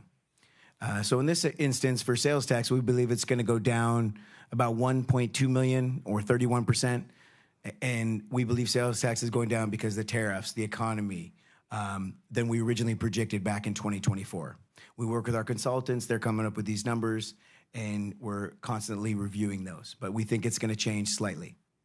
For property tax, we originally adopted 11 million. We believe it's going to be about 150,000 more, better valuations. So our property tax valuation is going to lead to a little bit more revenue than we originally thought. For our vehicle license fees, we're going to remain the same. For Card Club, it's going to remain the same as well. For utility user tax, we believe we're going to see about 270,000 more, or 4%, and this is based on higher usage. It costs a little more money and a little higher usage with solar, with electric vehicles. We do get some electric revenue from that. We get 5% utility user tax for electric, gas, so that's going up a little bit. Franchise, TOT, and other taxes, we believe that's going to go up about 251,000. We have a World Cup coming next year, so we think we're going to get a little bit of extra TOT, so we're projecting a slight bump there. For business license tax, we think it's going to go down a little bit. Gross receipts, we think might be a little less, similar to what we thought in the sales tax area. Maybe we're hopefully not getting into a recession, but just a slower economy, and that's going to have a little bit of effect on the business license revenue we bring in. Transfers in just a little less from other funds. All those funds we mentioned, we're just going to have a little less in reimbursement there. The other two areas, license permit and government, will be the same. Use of money and property. We're trying to maximize revenue in our interest area, but still being safe, and you'll see an investment policy later. We think we can time it right where we get a little more interest revenue. We can lock in some a little bit higher rates to give $150,000 more in revenue. Overall, we're down less than 2%, so 1.8% in revenue, primarily related to lower sales tax. So sales tax. So we're just kind of, that's our number one revenue generator. We wanted to explain how the makeup of our sales tax is. So currently the sales tax is 10.5. State of California gets 6%. LA County Transportation gets 2.25. LA County Measure A, the homeless measure that was passed in November, effective April 1st, 2025, gets 0.5. We get our Bradley Burns 1%, and then Measure G, that was passed in March 2020, is 0.75 that stays here in Gardena. So for a total of 10.5. So for every about under 2 cents, for every dollar, we get about under 2 cents, 1.75. So every dollar in sales tax, the city gets 1.57 cents, under 2 cents. Any questions? Why don't you go ahead and present before I open the hearing up? Absolutely. We'll go from there. So property tax. So we wanted to show a breakdown of property tax. For every dollar in property tax, the city of Gardena gets 11 cents. So 11 cents for every dollar. 33 cents goes to LA County. 23 cents goes to LA Unified School District. And then 16 cents goes to the state ERAF. That's the Educational Revenue Augmentation Fund. The LA County Community College District gets 9 cents. And then the other state ERAF portion. So that's not the impound portion, but the other portion goes to the Educational Revenue Augmentation Fund. So we get 11 cents for every dollar in property tax. So for UUT, we charge 5% of UUT on gas, electrical, water, telephone usage. But we also offer an exemption for seniors. So there's a form. You could fill this out if you qualify over 60 on SSI. You can come over to Admin Services, fill the form out. If it's within the areas that we mentioned on the application, then you'll be exempt from UUT.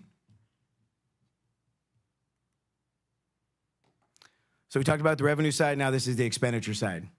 So what we originally adopted in 2026 will be on your left. Next column on your right will be proposed amended. Here, the difference in green is good.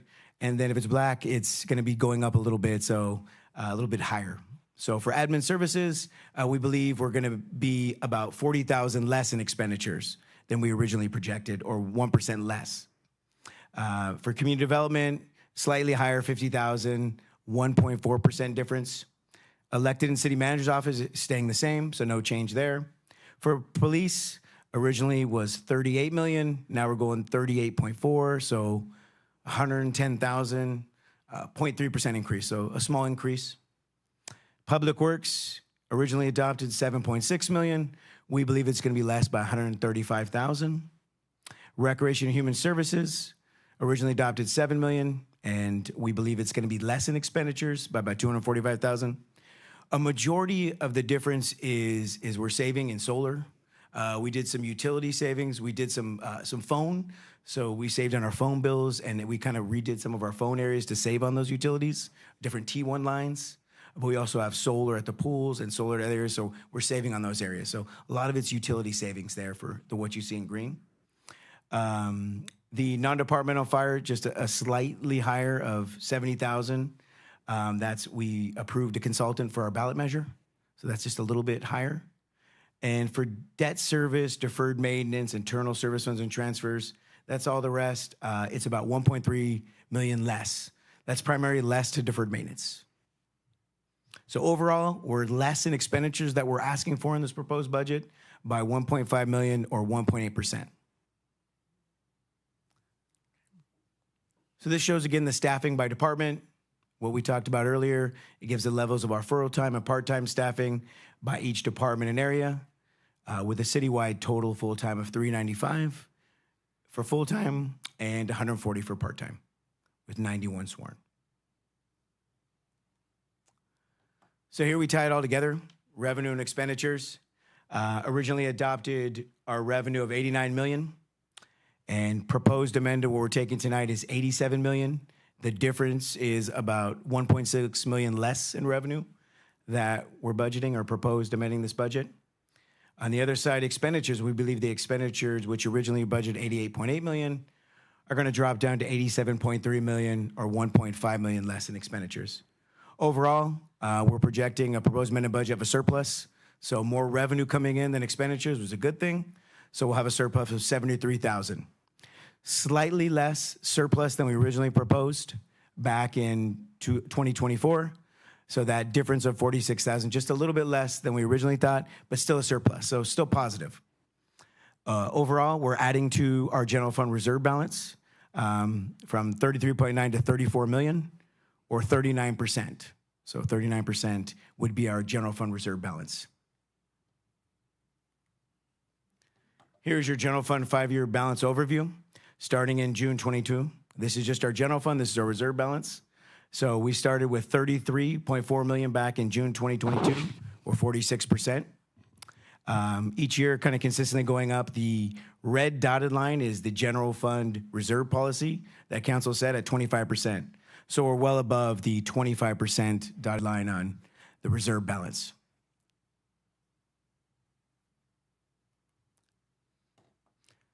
The next fund, one of the enterprise funds, this is G-Trans. So their proposed amendment, but they're balanced.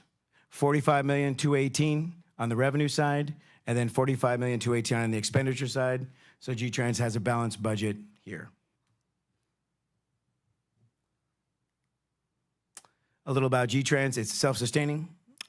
It's operating within the projected revenues that were released from local, state, and federal sources.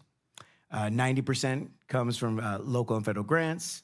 They provide over 2 million trips annually. They have the new Bolt on-demand service. It's $2 for general riders and 75 cents for paratransit riders.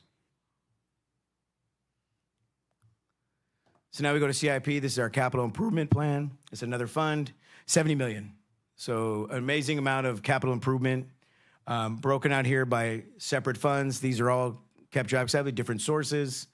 So you have Measure R, Measure H, SB1 and gas tax, but overall 70 million in capital improvement budget for the next fiscal year. So, and then we're breaking that down. So we're breaking down what we're spending that 70 million on. So 41 million of that 70 million CIP budget is going to go to streets, sewers, and stormwater projects. We're highlighting a few major projects here. We have Redondo Beach Boulevard for 10.6 million. Artesia Boulevard signal improvements, 5.7 millions. And then we have our annual sewer improvements and our local street improvements throughout the year. But that's $41 million that we're allocating and dedicating to streets, sewers, and stormwater projects next fiscal year. And this, as requested last time, we have a timeline, a project timeline of how we track these projects. So done by Public Works. So for Redondo Beach Boulevard street improvements, just as an example, you can see it's where it has in each phase, and it's tracked by year, by design, construction, contract award, and you can see for each project, they're tracked by the project status and the type.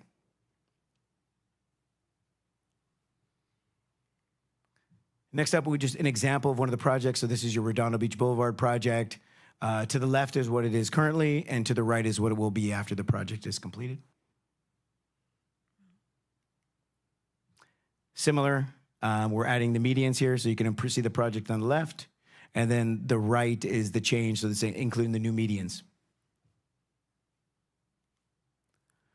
So we talked about a $70 million CIP budget, 41 went to sewer, streets, and roads. The other 30, almost 30 million is going to major parks and facility projects.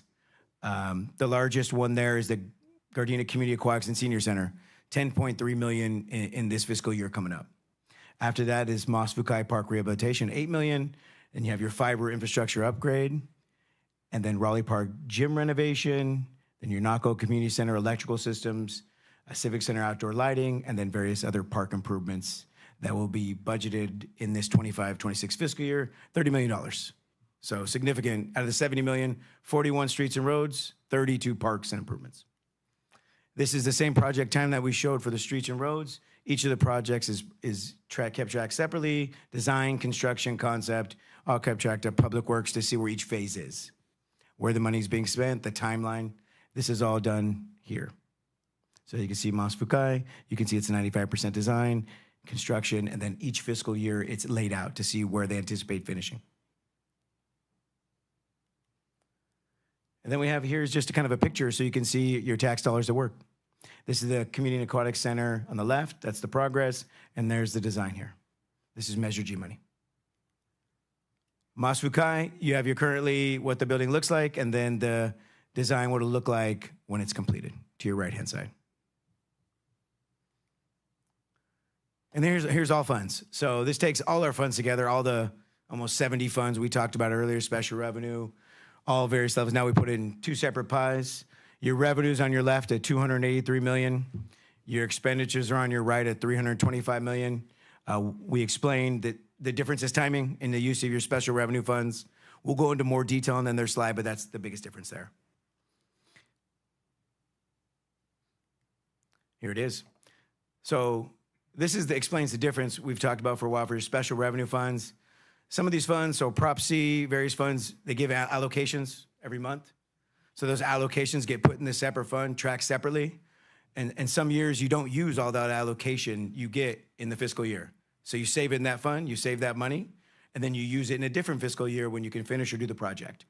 That's why there's a difference in timing of receiving the revenue and when you spend it. The other type is federal reimbursement grants. So this is our Prop 68 grant. So sometimes where you spend the money and then you ask for reimbursement. So that's why it may be different as well as timing. Timing of when you receive the funds, timing of when you use them. So that is two different types of special revenue timing differences. And then accountability and oversight. So we do monthly reports for departments. We have a financial transparency dashboard on our website. We also do quarterly reports for finance committee. Audits, we do audits all the time. All these props, all these special revenue funds get audited all the time. Independent auditors. We have a major year-end audit that takes 3 weeks. We have interim a week. They'll ask over 800 documents, payroll records. All these things get traced to all of our various internal controls and our records. So always consistently being audited by outside parties. In the end, what comes up of all this budget is actual what we spent on it. So then we get a report and a result of what we actually did and how we did compared to the budget and what we actually spent, how much we spent. That's our annual financial report. We present that to council in December. That gets audited by, again, our independent auditors. They go through all the records. We give them access. And then hopefully we get the award, and we've got the award many a time. So, 39 years in a row, we've got the Certificate of Achievement in Financial Excellence. So it's a good record. And then 5 consecutive budget cycles, or the 9th consecutive year, we received the award for excellence for our budget. So we'll continue to apply and get these awards, hopefully. I believe we will. And we also have a dashboard for investments that's real time. So total investments is about $105 million right now. When I started 10 years ago, that number was maybe 30 million. So significant increases in the 10 years I've been here. But it's all transparent, all online. It's all within our investment policy. And as you can see on the left, it's all broken down by various different agencies, a lot of pool plan, but very safe. So that is our investment dashboard. So tonight, this is what we're asking for you, is to adopt our amended budget, proposed amended budget. Thank you, Ray. So we're going to be opening it up for questions, and then hopefully you'll vote on it. One of the most important functions of this body, the City Council, is to adopt and approve our budget, because if you don't, come July 1st, we can't spend anything. So opening it up for questions. Well, I'm going to open the hearing, and then we'll open up All for right. questions. So is there anything else you'd like to present, or is that it? That's it. Okay. So at this time, we're going to open the public hearing. Madam City Clerk, do we have anybody from the public wishing to speak on this item? No, no, we do not, Madam Mayor. Okay, now let's open it up for questions. Does any member of the council have any questions or comments at this time? Anybody? Madam Mayor, if I may. Okay, Councilmember Francis. Okay. You might have answered this question already, but when we get to talking about the aging infrastructure and the capital improvements of the infrastructure, we have a lot of new development coming in. Is a part of this improvement of the infrastructure plan going to have any kind of impact on the new development? Because new developments, a lot more people, don't mean to be cruel, but a lot more toilets being flushed. So is that a part of your plan here? So for your example, as far as, I'm assuming you're referring to new developments as far as A lot of the residential new development. Residential, So yeah, for sure. when there is a residential development, part of the things that we discuss with developers would be what are the improvements they're going to do for instance, the sewer system. When you have, a pipe that's meant for not even a development. So I don't exactly know what the size of it, but if you have like a 200 or 300 person development in an apartment or like a subdivision, if you will, that infrastructure underneath would have to be increased, and we require them to do that. So that's one of the requirements. So as far as capacity is concerned, some of the examples that we had, Mas Fukai, I mean, the building is, quite small and dilapidated. We're going to be replacing that with a 44,000 square foot community building. And then obviously, we haven't had a pool in a while, and this is going to be a senior center as well. When we had the pool, I don't remember the capacity for Prim Pool, but as you can see, we even bought 2 extra parcels to accommodate this massive pool that we're building. And one more question. You also mentioned the TOT increase, looking for an increase in that because of FIFA and the other the Olympics are coming in. Is there a plan to capture or to attract folks to our city? Because I was watching a video of City of Gardena, and there's this couple that put on this really nice video about the City of Gardena being really have the best Japanese restaurants, and that went out. But what about hotels and all the other things? What are we going to do to attract people from the Olympics? Because if you just Google it, Gardena might not pop up. Right. So I think we have to be more proactive. Right. So that's part of economic development, and then our PIO as well will be launching those things. We're working on several things that would put us on a map. We did this a few years ago, but we were not very successful. Now we have the staff, the appropriate staff, experienced staff to do the job, and so I think we're going to be successful this time around. Just want to thank you for your presentation. Quite clear. Thank you. Thank you. Okay. Any other questions or comments? Okay. Councilmember Henderson? Thank you, Madam Mayor. Again, I want to thank you all for the work that you put into this presentation. And it's good that we've established a deferred maintenance account, which was unusual when I found out that we didn't have that. So it's good that we were working towards that. But to piggyback on what Councilwoman Francis stated, in regards to our infrastructure improvements, and I know I asked this at the budget forum, because we're demonstrating all the investment that we're doing internally to our infrastructure, we're creating the increasing the assets on our balance sheet and everything, which should attract businesses, different industries and everything. And we talked about the bond, our bond rating, which is good. Was it AA minus? AA minus. And that bond rating agency takes their time to come around. I just wanted to, if we could put a pin in that as we get close to completing our CIPs, can we then really reach out and say, hey, we're AA minus, we should be AA plus, because we've demonstrated how we're going to continue to improve our community. I just wanted to add that. So, excellent question, Councilmember Henderson. As you know, $70 million worth of CIP budget. We're going to capitalize all that in our assets. So you're going to see as we complete the projects, we move from CIP. It's an accounting entry. You move from CIP to your assets. So you capitalize the buildings, you capitalize the pool, roadways, et cetera. So it goes into our asset column. increasing our asset further. S&P and Moody's are the two rating agencies that we have.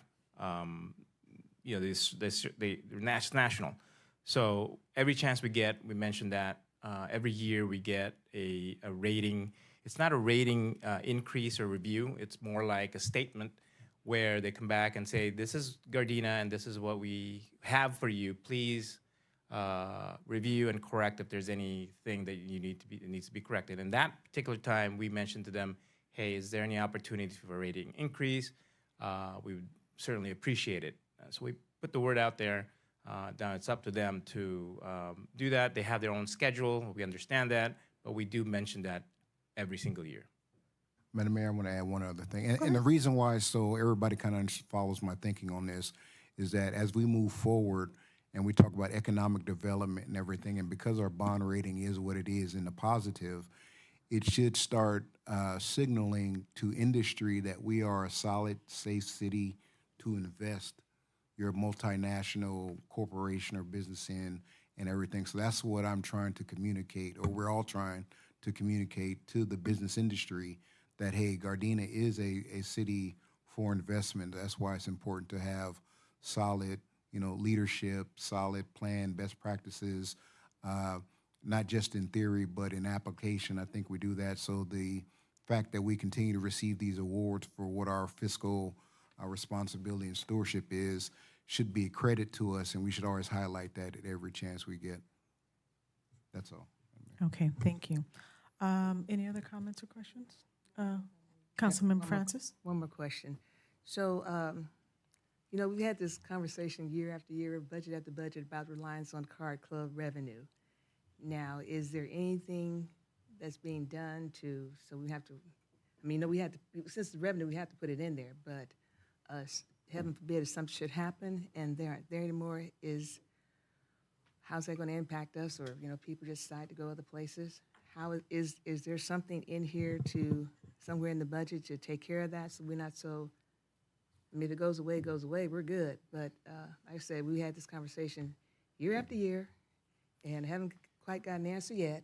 So how about this year? So if you recall, a few meetings ago, I made a presentation that addresses the SWOT analysis, and I included the SWOT analysis here.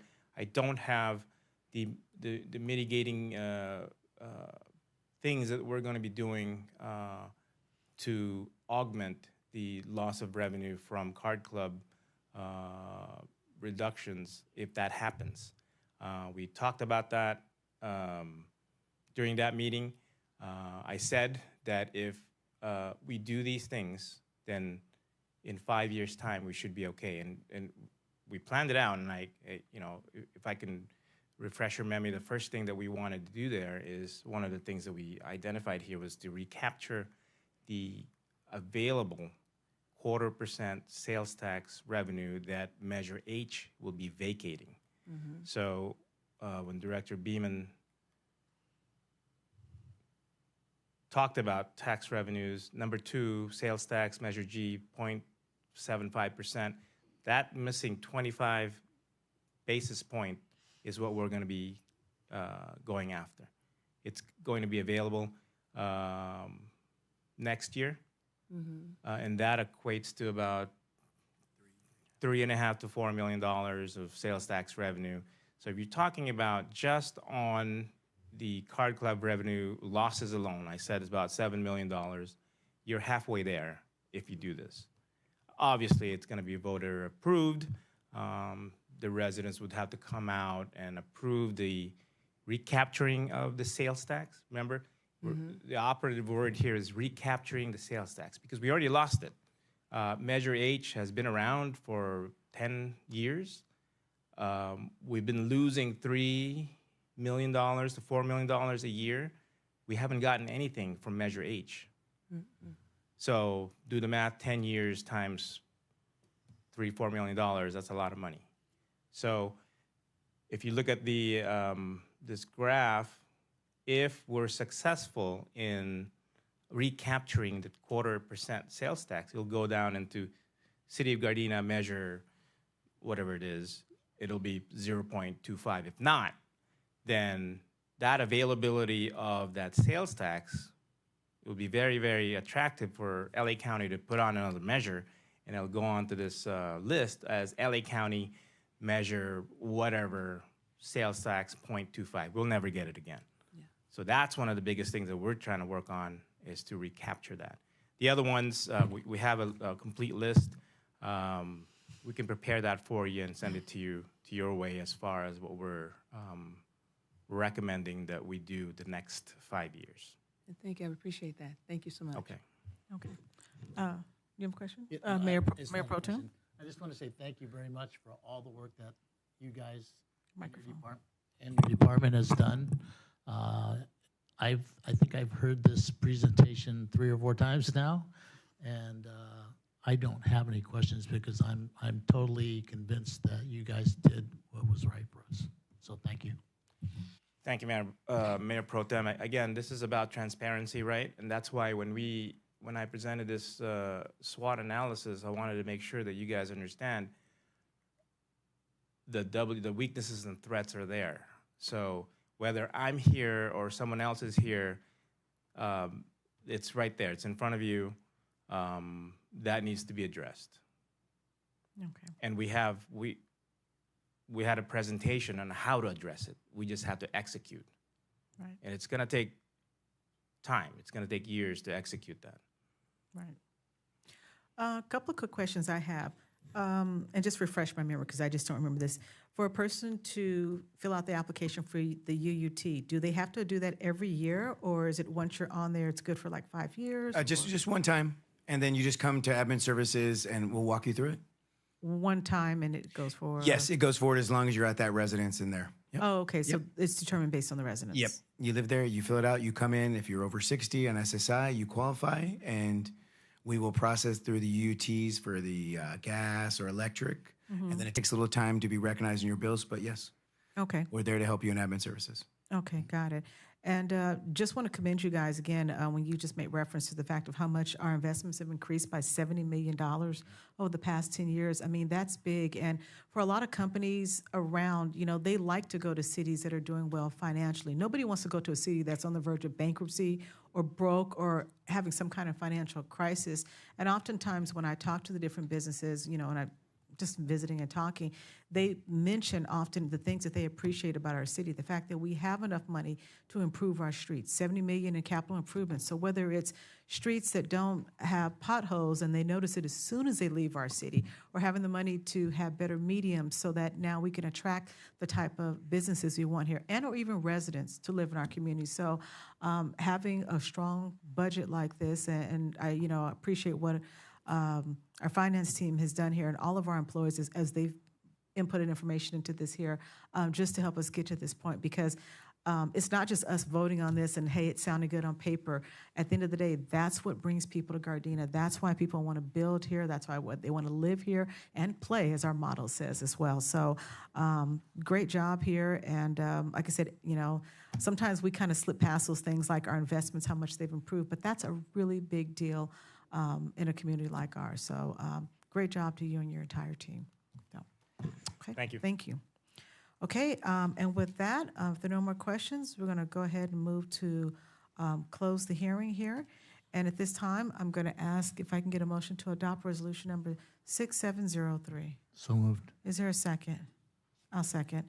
Madam City Clerk, a motion was made by Mayor Pro Tem and a second by myself. Will you call the roll, please? Mayor Pro Tem Tanaka? Yes. Mayor Serta? Yes. Councilmember Henderson? Yes. Councilmember Francis? Yes. Councilmember Love? Yes. Okay, very good. All right, next up is item number 12B, Mr. City Manager. Mayor Serta, members of the City Council, agenda item 12B is a public hearing. Resolution number 6704, establishing the appropriations limit for fiscal year 25-26, also known as the GAN limit. In 1979, Proposition 4, known as the GAN Initiative, was approved by the voters. As a result, Article 13B of the state statute, Government Code Section 7900-10, was enacted and requires that each year thereafter, the governing body of each local jurisdiction shall, by resolution, establish its appropriations limit for the following year. Proposition 111 approved by the voters in 1990, amended Article 13, 13B further, and council action is necessary to implement the amendments effective for fiscal year 25-26. The amendments of Proposition 111 specify that the annual adjustment factor in calculating the appropriations limit be increased by the following factors. One, the change in population growth for the city or county, whichever has the highest population growth rate. Second, the change of California per capita personal income or the growth in non-residential assessed valuation due to new construction within the city. Pursuant to Proposition 111 amendments and upon council approval, staff has calculated the fiscal year 25-26 appropriations limit using the county's population change and the percentage change in per capita personal income in California. The appropriations limit for fiscal year 25-26 is $153,171,077, with appropriations of $87,331,738, subject to the limit, leaving a remaining appropriations capacity of $65,839,339. The appropriations limit for fiscal year 25-26 was publicly noticed in the Gardena Valley News on June 12, 2025. Financial impact and cost. Appropriations limit is $153,171,077. Funding source, this is for all revenue sources. The remaining appropriations capacity is $65,839,339. What's required is to open the public hearing, receive testimony from the public, allow 3 minutes for each speaker, close the public hearing, and adopt resolution number 6704. Okay. So at this time, the public hearing is now opened. Madam City Clerk, do we have anybody from the public wishing to speak on this item? No, Madam Mayor. Okay. Does any member of the council have any questions or comments at this time? Okay. If not, we're going to go ahead and close the hearing. And if I can get a motion to adopt resolution number 6704, which establishes the city's appropriation limit for fiscal year 2025 through 2026 at $153,171,077 as required by Articles 13B of the California Constitution. I'll move it. Is there a second? Second. Madam City Clerk, there was a motion made by Councilmember Henderson and a second by Mayor Pro Tem Tanaka. Will you call the roll, please? Councilmember Henderson, Yes. Mayor Pro Tem Tanaka, Yes. Councilmember Henderson. I'm sorry, I already called you. Councilmember Francis, Yes. Councilmember Love, Yes. Mayor Serta. Yes. Next up is item number 12B. Mr. City Manager. Mayor Serta, members of the City Council, agenda item 12C is resolution number 6705, acknowledging the receipt and filing of the annual statement of investment policy for fiscal year 25-26. City staff completed a review of its investment policy to ensure compliance with state and federal statutes, maximizing interest and minimizing risk. The purpose of the investment policy is to identify various policies and procedures that will foster a prudent and systematic investment program designed to seek the city objectives of safety, liquidity, and return on investment through a diversified investment portfolio. The policy also serves to organize and formalize the city's investment-related activities. The policy is written to incorporate industry best practices and recommendations from sources such as the Government Finance Officers Association, or GFOA, the California Municipal Treasurers Association, or CMTA, California Debt and Investment Advisory Commission, or CDAC, the Association of Public Treasurers, APT, and Chandler Asset Management, Inc. There is no financial impact. What's required tonight is adopt resolution number 6705. Okay, thank you. Madam City Clerk, has anybody from the public wish to speak on this item? No, Madam Mayor. Okay. Does any member of the council have any questions or comments? Councilmember Henderson. Thank you, Madam Mayor. Mr. City Manager, what prevents a future rogue council or misinformed council to upset the investment policy and decide the city of Gardena should become a venture capitalist firm and start investing in all kind of stuff? So the answer to that question is 3 votes. 3 votes will change investment policy. Now you can do all kinds of things, derivatives. You can do. Obviously, you're going to be in violation of some state and state statutes as far as safety, liquidity, and all that. But if your investment policy says that you can invest in options, Bitcoin, you can. Once you change your investment policy. Okay, thank you. I would highly recommend not to. Right. If you remember Lehman Brothers and all those things. Thank you. Okay.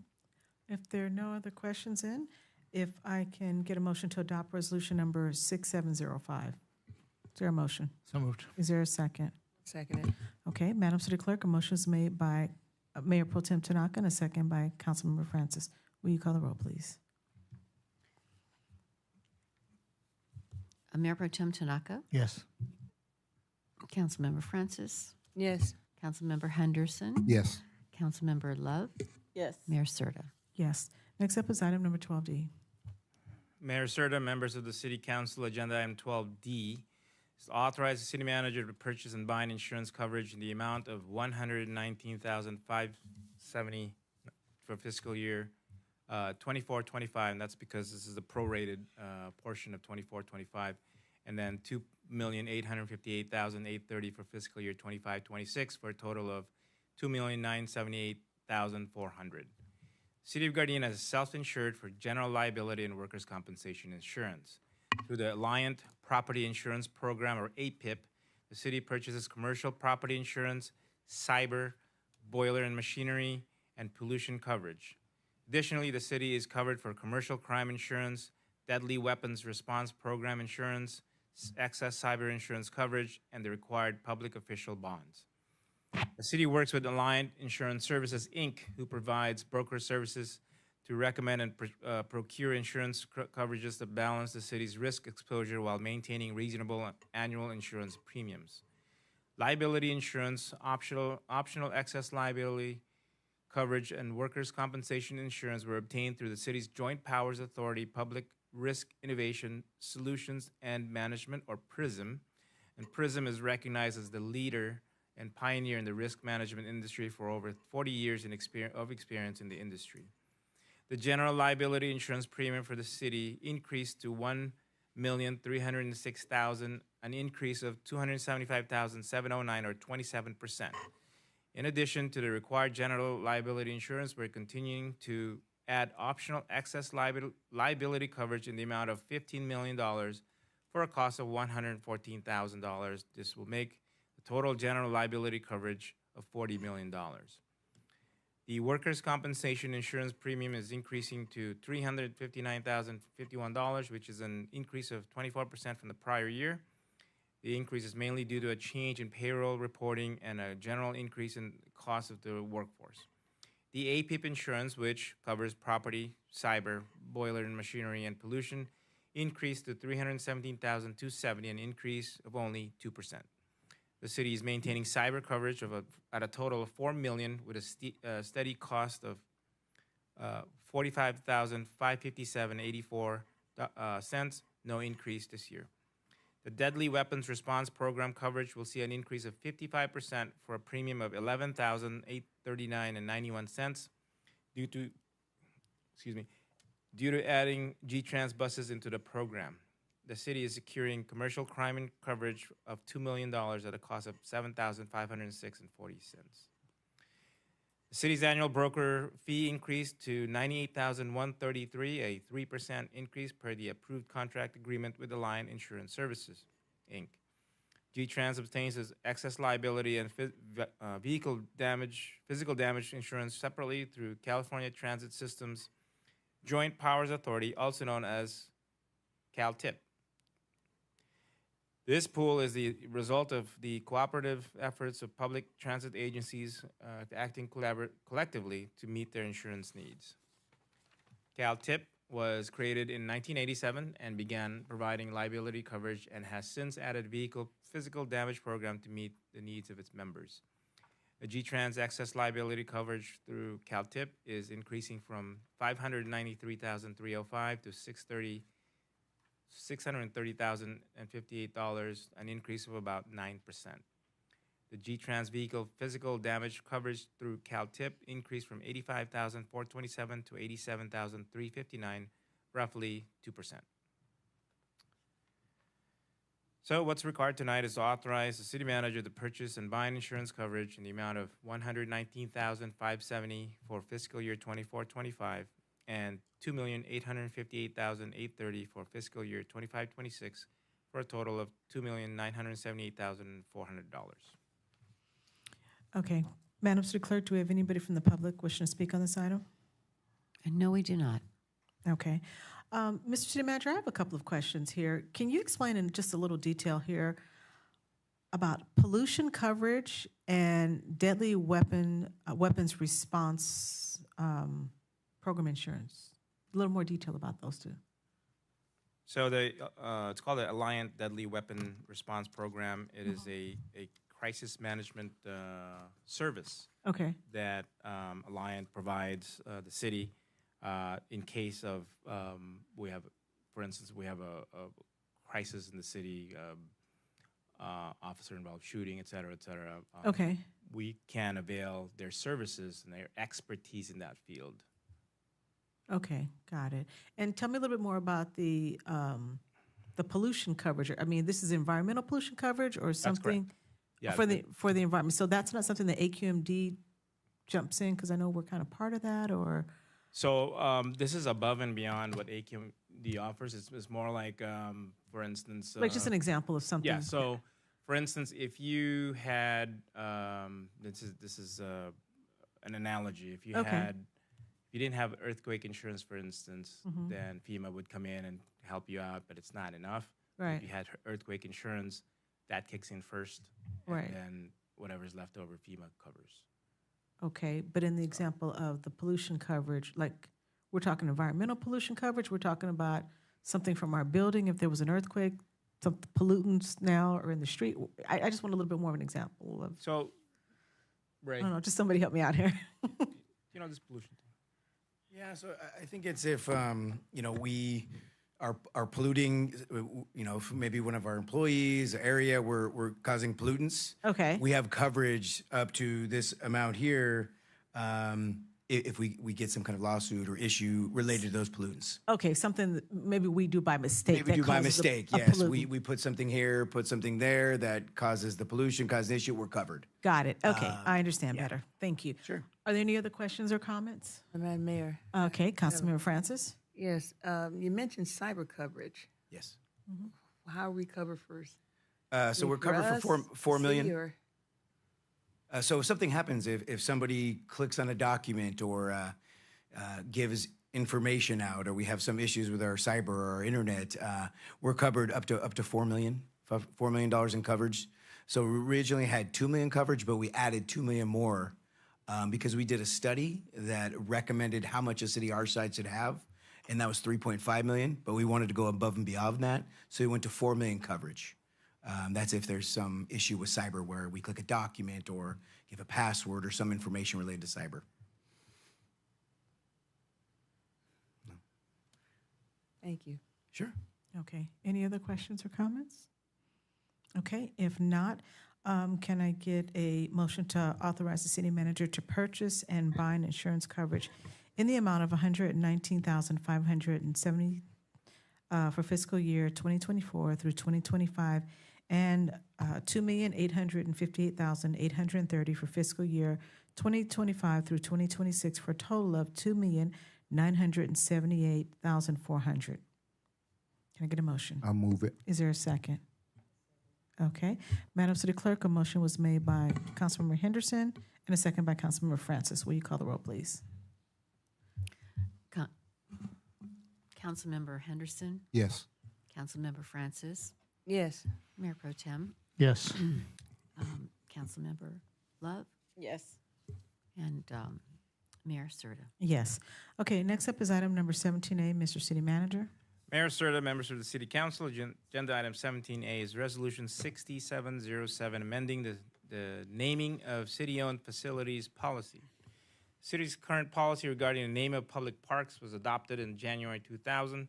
Over time, community needs and best practices have evolved, warranting a reevaluation and update of the existing policy framework. City staff conducted a comprehensive review of the current policy and determined that revisions are necessary to, one, broaden the scope of the policy to include all city-owned facilities used by the public, examples, parks, recreation facilities, buildings, and rights-of-way. Second, is to provide a clear, transparent, and standardized process for submitting and evaluating naming and renaming requests. Three, ensure that facility names reflect community values, historical significance, or contributions of individuals and groups to the city of Gardena. And last, promote public engagement in the naming process when appropriate. This updated policy will serve as a guideline for both staff and the public, helping ensure consistency and equity in decision-making. The updated policy was presented to the Parks and Recreation Commission on March 10, 2025 for review and recommended approval. There is no financial impact associated with the adoption of the resolution. Any future naming or renaming efforts may require minimal staff time and potential signage costs, which would be assessed on a case-by-case basis. What's required tonight is to adopt resolution number 6707, amending existing policy for the naming and renaming of city-owned facilities, including parks, recreational facilities, public buildings, and rights-of-way. Okay. Madam City Clerk, do you have anybody from the public wishing to speak on this item? No, we do not. Okay, does any member of the council have any questions or comments? Okay, if not, I did. You do? something. Okay, One, Councilmember because Francis?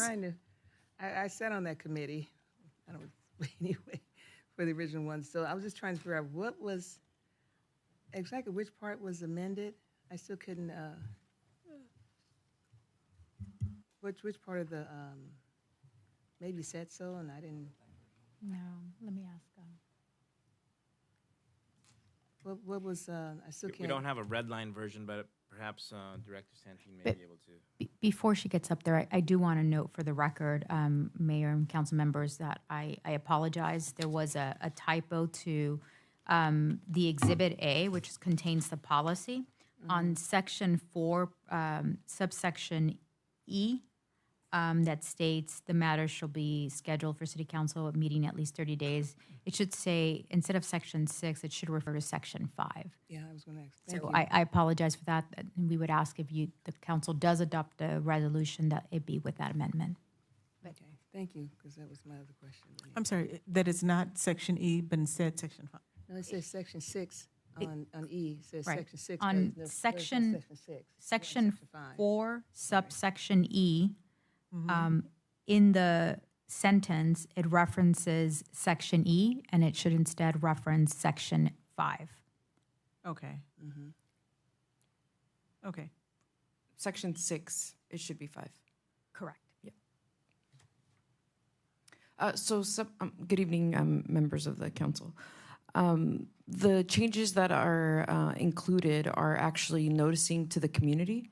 So when we were doing the Ichikawa update, that was also mentioned that we should notify the community of the potential change or name change or suggested name change. So that's one of the changes.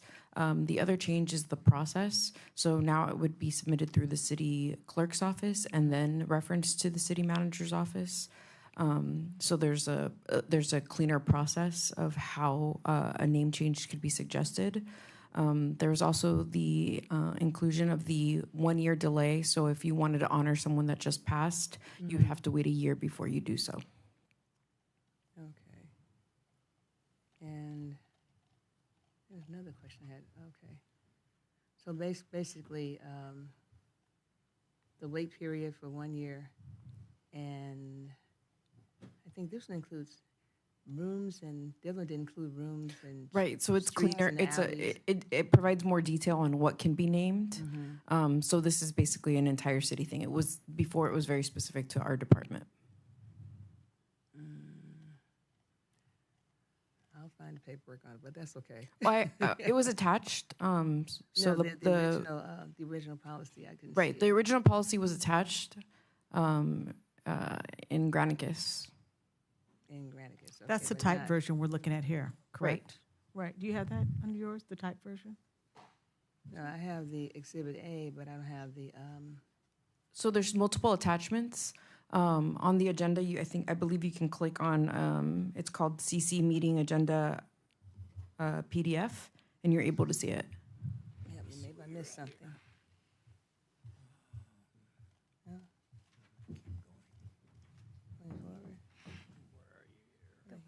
Go up to the staff report. Go up to the staff report. Okay, I gotta figure out how to get back up there. All right, I didn't see it. It's okay. It was provided.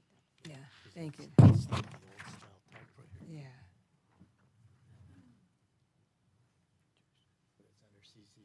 Mm-hmm. Okay. Okay.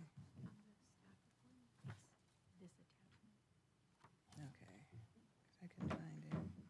So it just goes to see, the only difference is instead of coming to the Recreation Park Commission, it's now gonna go to the city clerks and then to the city manager. Well, it still will go through the commission process if there's a commission associated with, so for example, if it was something that was related to parks and recreation parks, basically it would go to the commission. If it's something related to seniors, it would go to senior commission. So it is specific on if there's a commission associated with it, it would go to that commission. And what, for example, seniors commission, what would be named after senior, something to be named after someone a commissioner? I was trying to figure out what would that be? You mean like a senior building or the senior build? I'm sorry. Well, I was just wondering what you said. The naming would have to go through to the commission that was most appropriate. It was human services or senior citizen. But I'm just trying to figure out what an Right, so we would present it to the commission to see if they have any feedback. But in addition to that, it would also be that there's an announcement made and the community is notified. So let's say they wanted to change the MIC and it wanted to name it something, then the area itself would be notified as well about the change. So if anyone had any issues with it being named XYZ, then they could come to the council and provide their concerns. Or if they're in favor of it, obviously, bring it to their attention that they're in favor of the name. All right. Okay. Okay.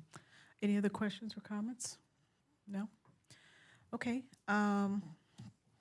That being said, Madam City, at this time, if I can get a motion to adopt resolution number 6707, amending the existing policy for the naming and renaming of city-owned facilities, including parks, recreational facilities, public buildings, and right-of-way. Oh, I'm sorry, with the correction of section C, which should be 5. It should, section 4, subsection E. Section 4, subsection E, okay. Should be 5. Correct. Okay. So with the correction on there of subsection 4, I'm sorry, with section 4, subsection E, which should be 5. Correct? In the sentence that reads in section 4, subsection E, that sentence should state section 5. It currently states section 6. Okay. Can I get a motion for that? So moved. Is there a second? Second. You want a second? Second. Okay. Madam City Clerk, a motion was made with the amendment here, or with the correction, I'm sorry. Mayor Pro Tem made the motion and seconded by Councilmember Henderson. Will you call the roll? Yes, Mayor Pro Tem Tanaka. Yes. Councilmember Henderson. Yes. Councilmember Francis. Yes. Councilmember Love. Yes. Mayor Serta. Yes.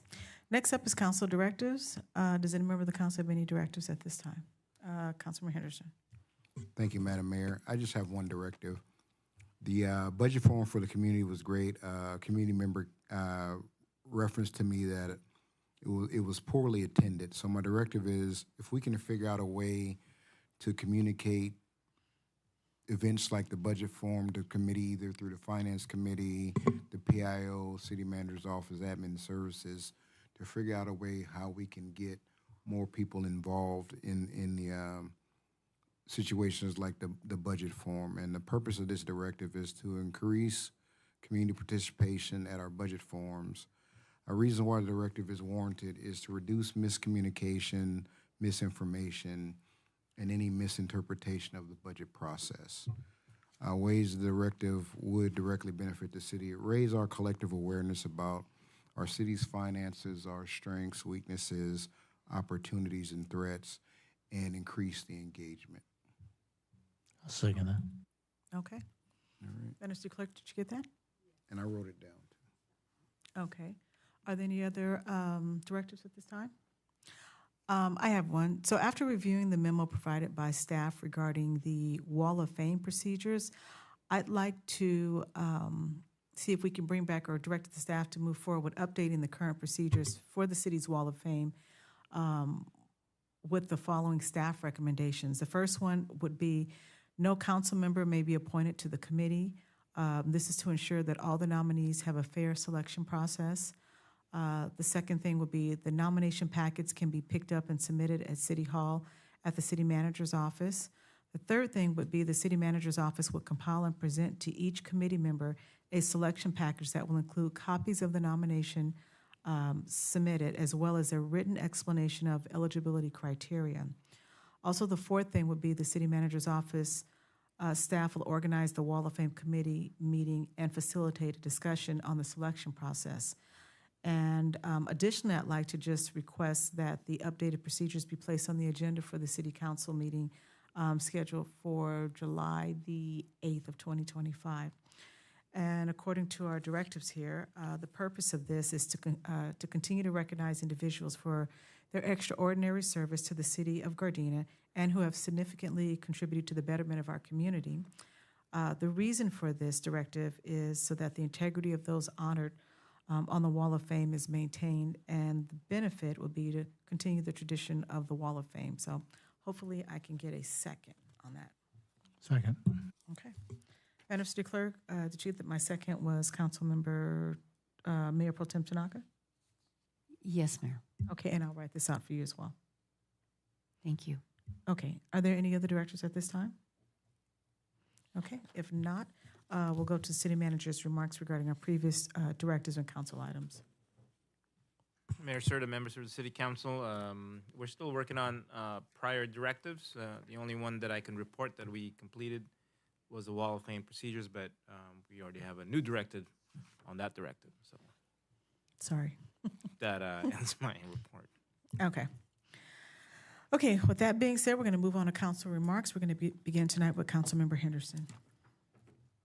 Thank you, Madam Mayor. I'm trying to, my tongue is getting tired talking through these stitches in my gums, but I'll go real quick. Since our last get-together, I attended our ICA board meeting. Our ICA conference will be conducted in Coronado, San Diego, July 11 through the 13th. I guess that's Sunday. I did attend the Gardena Budget Forum. I still want to commend staff for that presentation. It was very thorough, a lot of information, a lot of food for thought for a lot of people there. Hopefully it sparked a lot of conversation and concerns about what we can do moving forward. But the transparency was there, so I want to commend Mr. City Manager and the Admin Services team, Ray Beeman, in regards to what you guys do as far as transparency. All the information is on our website for those that have questions. So moving forward, there should not be a lot of questions about our budget and how we're handling business because it's there. I attended our SCAG Legislative Committee meeting. That was a great meeting in regards to what the Southern California area governments is going to do for transportation. Our target or our main agenda item was talking about LA 28 and how transportation is going to be impacted within our region. I did my community and business visits. I attended the Gardena Juneteenth celebration out on the City Hall lawn. That was an awesome event. I think that was the perfect size event. It wasn't too many people, but it was just enough. It was a great time to recognize what Juneteenth means to African Americans and Black Americans in the United States. I also attended on behalf of the mayor the LA Sanitation Committee meeting, which was an interesting meeting and everything. It wasn't long, but I do want to say, Madam Mayor, that in speaking to our colleagues at that meeting, they do think highly of you in regards to your leadership and what you're doing there and everything. I was ready to step into the role, but they wouldn't let me chair. You guys got rules at that meeting, so but it was a good opportunity to kind of understand what that committee is about. Today, I participated in our the LA County Business Federation Responsible Governance Committee. That committee is going to be doing some shuffling of personnel and points of contact on that. So there's a new employee for the Los Angeles Business Federation that will be a liaison to that committee. Also, while we were gone, I had a chance to celebrate my son's 33rd birthday, Mark Edward Henderson II. Happy birthday, son, as well as attend the dedication of my 9-year-old grandson, twins, Mike and Mateo Street. That was a great day. I cried all the way through seeing those little guys get their dedication. Madam Mayor, so is my report. Okay, thank you. And thank you for filling in for me. Next up is Mayor Pro Tem Tanaka. Thank you, Madam Mayor. Mine's very brief this time. I attended the funeral services for our longtime business owner in town, Sam Cascanian.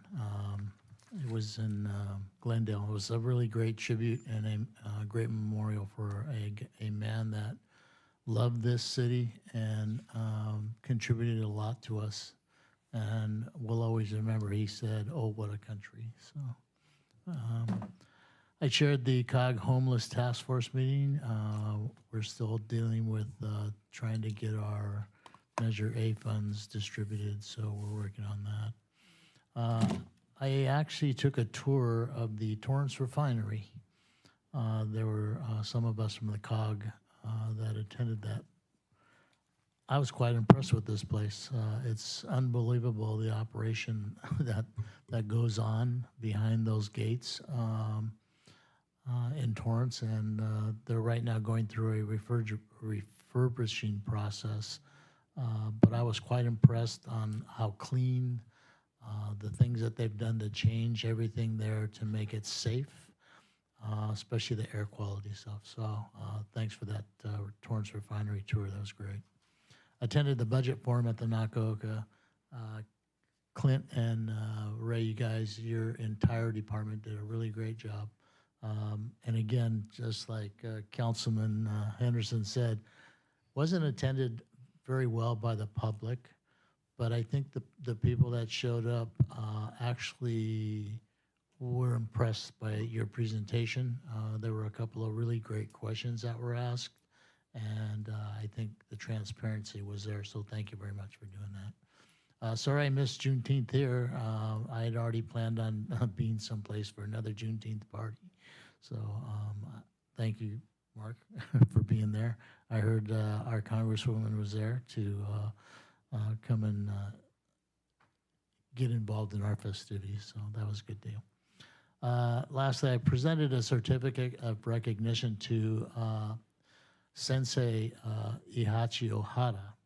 This man is 50 years teaching karate in Gardena. He is a 10th degree black belt in Shonin Ryu and Kubudo karate, which I think is Okinawan. And the amazing part was he is celebrating his 80th birthday. And this guy was just totally awesome. So he was appreciative, Madam Mayor, that the city actually recognized him. And so ends my report. Okay, thank you. Next up is Councilmember Love. Since our last council meeting, I attended the Hollywood Park Juneteenth celebration. This is my second time attending this event. It was a well-attended event. They really do know how to celebrate Juneteenth at the mortuary, at the cemetery. A lot of turnout, a great response. I also attended the Gardena Budget Forum. I don't need to speak on the attendance. It's been mentioned enough. I also attended the Gardena Juneteenth event that I was pleasantly surprised. It was a really good turnout. It was a really good event. All of the people had an amazing time, just enjoying themselves and celebrating Juneteenth. And they taught the crowd that when you hear say Juneteenth, when you hear the word Juneteenth, your response should be freedom. So everybody that I talked to truly, truly enjoyed themselves. I put up a video on Facebook when the famous song Boots on the Ground came on, and the lawn became packed with everybody that could fit in that space doing the Boots on the Ground. Everybody had a great comment, all good to say about it, and I was really happy to see. The second thing I want to mention is I want to comment on the closed session response. And I sat here listening to that in shock because half of the stuff that was read I was not even aware of. Two, I want to make the public aware on some corrections. I have been the director, CEO and director of the Chamber of Commerce since the early 2000s. And from my time going into the chamber to current, the city would not allow me to participate or use any city facility.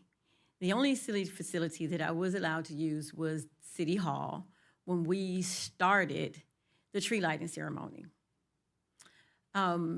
Every time I requested to use the city facility, I was denied. Every event I've ever hosted, and God knows I've hosted many, was all done on private property or outside of the city. So half of the allegations that was read, it just totally took me by surprise.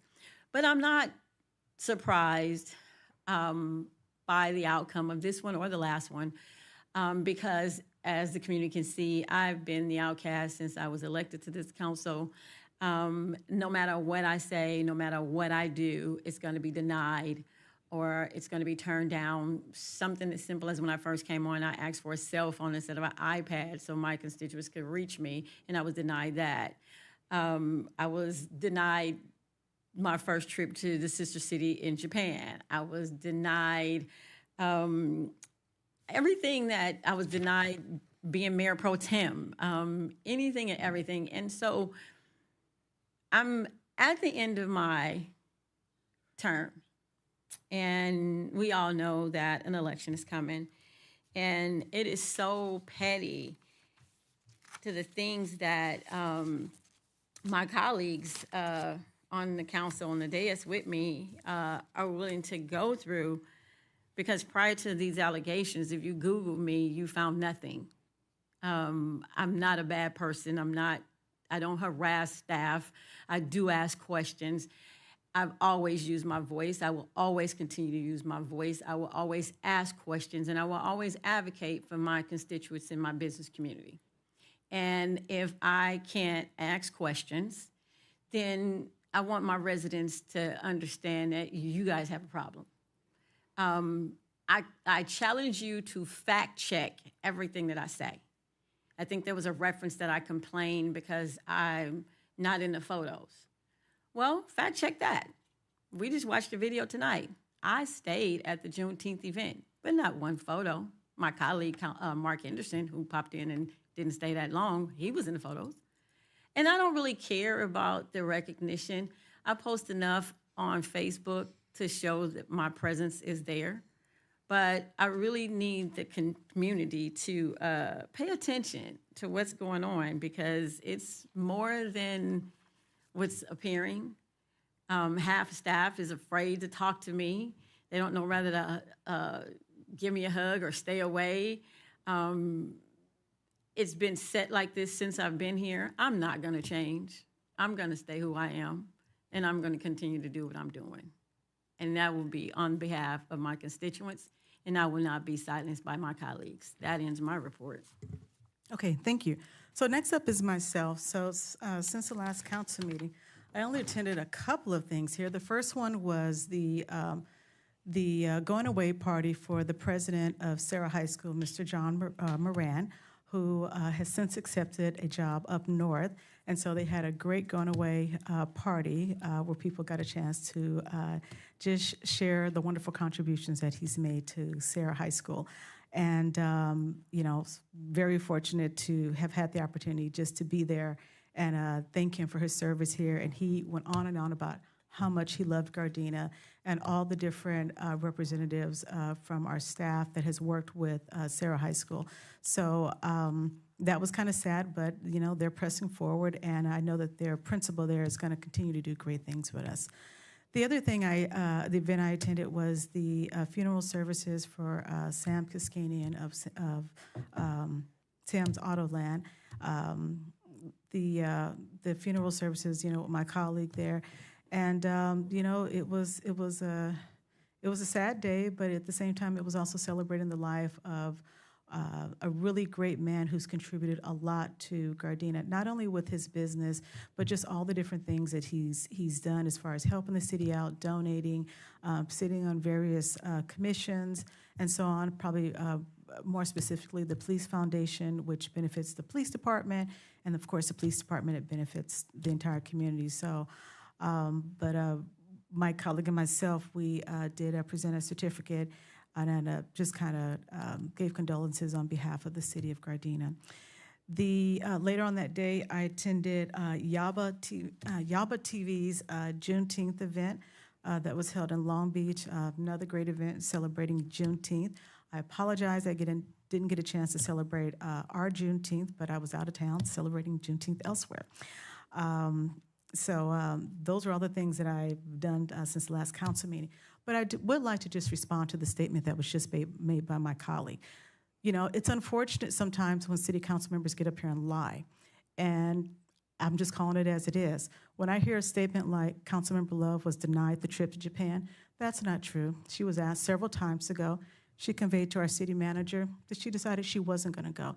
So when you get up here and lie to the community, it's unfortunate because people trust that we as leaders, we're going to tell the truth. And if anybody wants to fact check it, do a PRA to the city manager's office, check out the emails, and take a look from there and just see what was stated. And so I'm sorry when the community is wronged by hearing statements like that, to hear statements that this city council has done things against Councilmember Love. It's not true. I think it was stated earlier tonight in the previous investigation that was done, things that she has done to employees here has absolutely nothing to do with us, with the exception of this city council having to make some decisions as far as, accept the investigation that's had, because when employees feel like they're being harassed, they don't come to us, they go and report it to HR. And HR is bound to have these investigations. We as a council, we have to receive it. We have to pay the bill for it. This is something that taxpayers are paying for. So because of her misconduct is the reason why you have to hear it on this other end. And as a city council, we have the discretion to do censorships. So as much as Councilmember Love wants to play the victim, it's not true. And so the facts are just as they are. So we as a city council here, we don't have time for nonsense. Our job is to be the leadership in the city of Gardena. We're supposed to be in charge of making laws and updating ordinances. We're not supposed to be around trying to boss employees around, trying to get special favors for employees, trying to throw our names around or things of that sort. And these are all things that have happened for a long period of time. These are just some of the people who've come before us to make comments like this. I've heard a variety of situations, from Councilmember Love being removed from a church. I've heard of things from her neighbors about how she harasses them. Not to mention, I think many of you heard of businesses that are associated with her business, not where she was a landlord, because that wasn't true at the time, but where she was harassing them. And then people even saw on social media how she harassed them by video. And as much as she wants to sit here and say she's a victim, that's not true. It's interesting when people they come to us and go, why does she do that? Well, I'm just going to make it plain and clear. She's just lying, okay? And that ends my report. Next up is Councilmember Francis. Go ahead.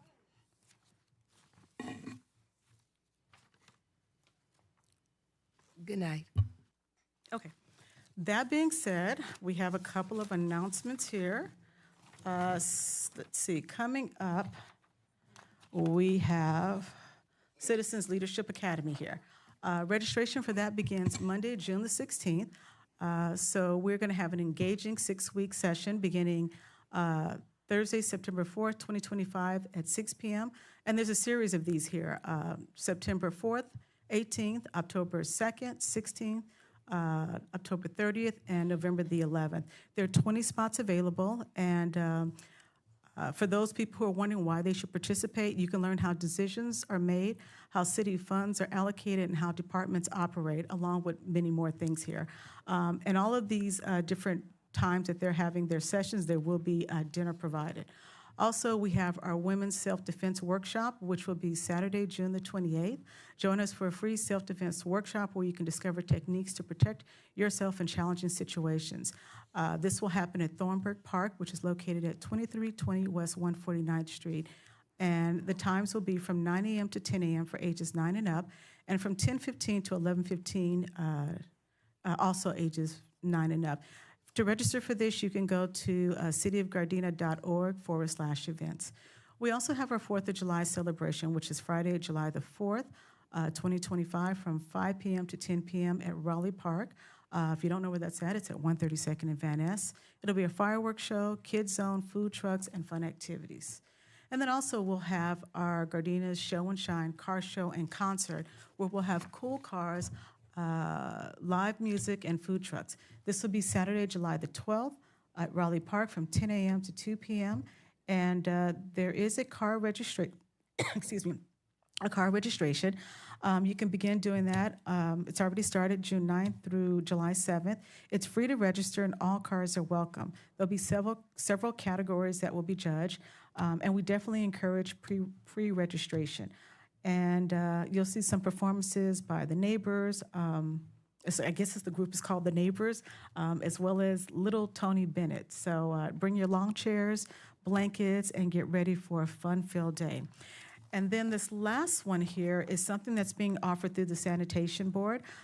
If students or a group of people are interested in doing one of the sanitation boat tours, they're offering Thursday, July the 24th, Saturday, July 26th, or Saturday, August 9th, or Saturday, August 23rd. If any group is interested in going, because I am the director for Gardena, please contact the office for me. I would have to accompany you guys or my alternate Councilmember Henderson if this is a group that would like to go with us. A few years ago, some of our youth commission went and they enjoyed it. And basically, it's learning what sanitation does as it affects ocean life, and you go out in a boat for 3 hours and just kind of see. So the dates that I mentioned, it's a 3-hour ride and something kind of fun and educational. I'm going to move on here to remembrances. We only have one remembrance here, and tonight we're going to adjourn in memory of the Sergeant Shio Ding, a 26-year-old veteran with the Los Angeles Police Department who tragically lost his life yesterday. I believe it was on the 405 freeway. And with that, we're going to move to adjournment. The Gardena City Council will adjourn to our closed session portion of our City Council meeting at 7 p.m., followed by the regular City Council meeting at 7:30 p.m. on Tuesday, July the 8th, 2025. So at this time, we are adjourned.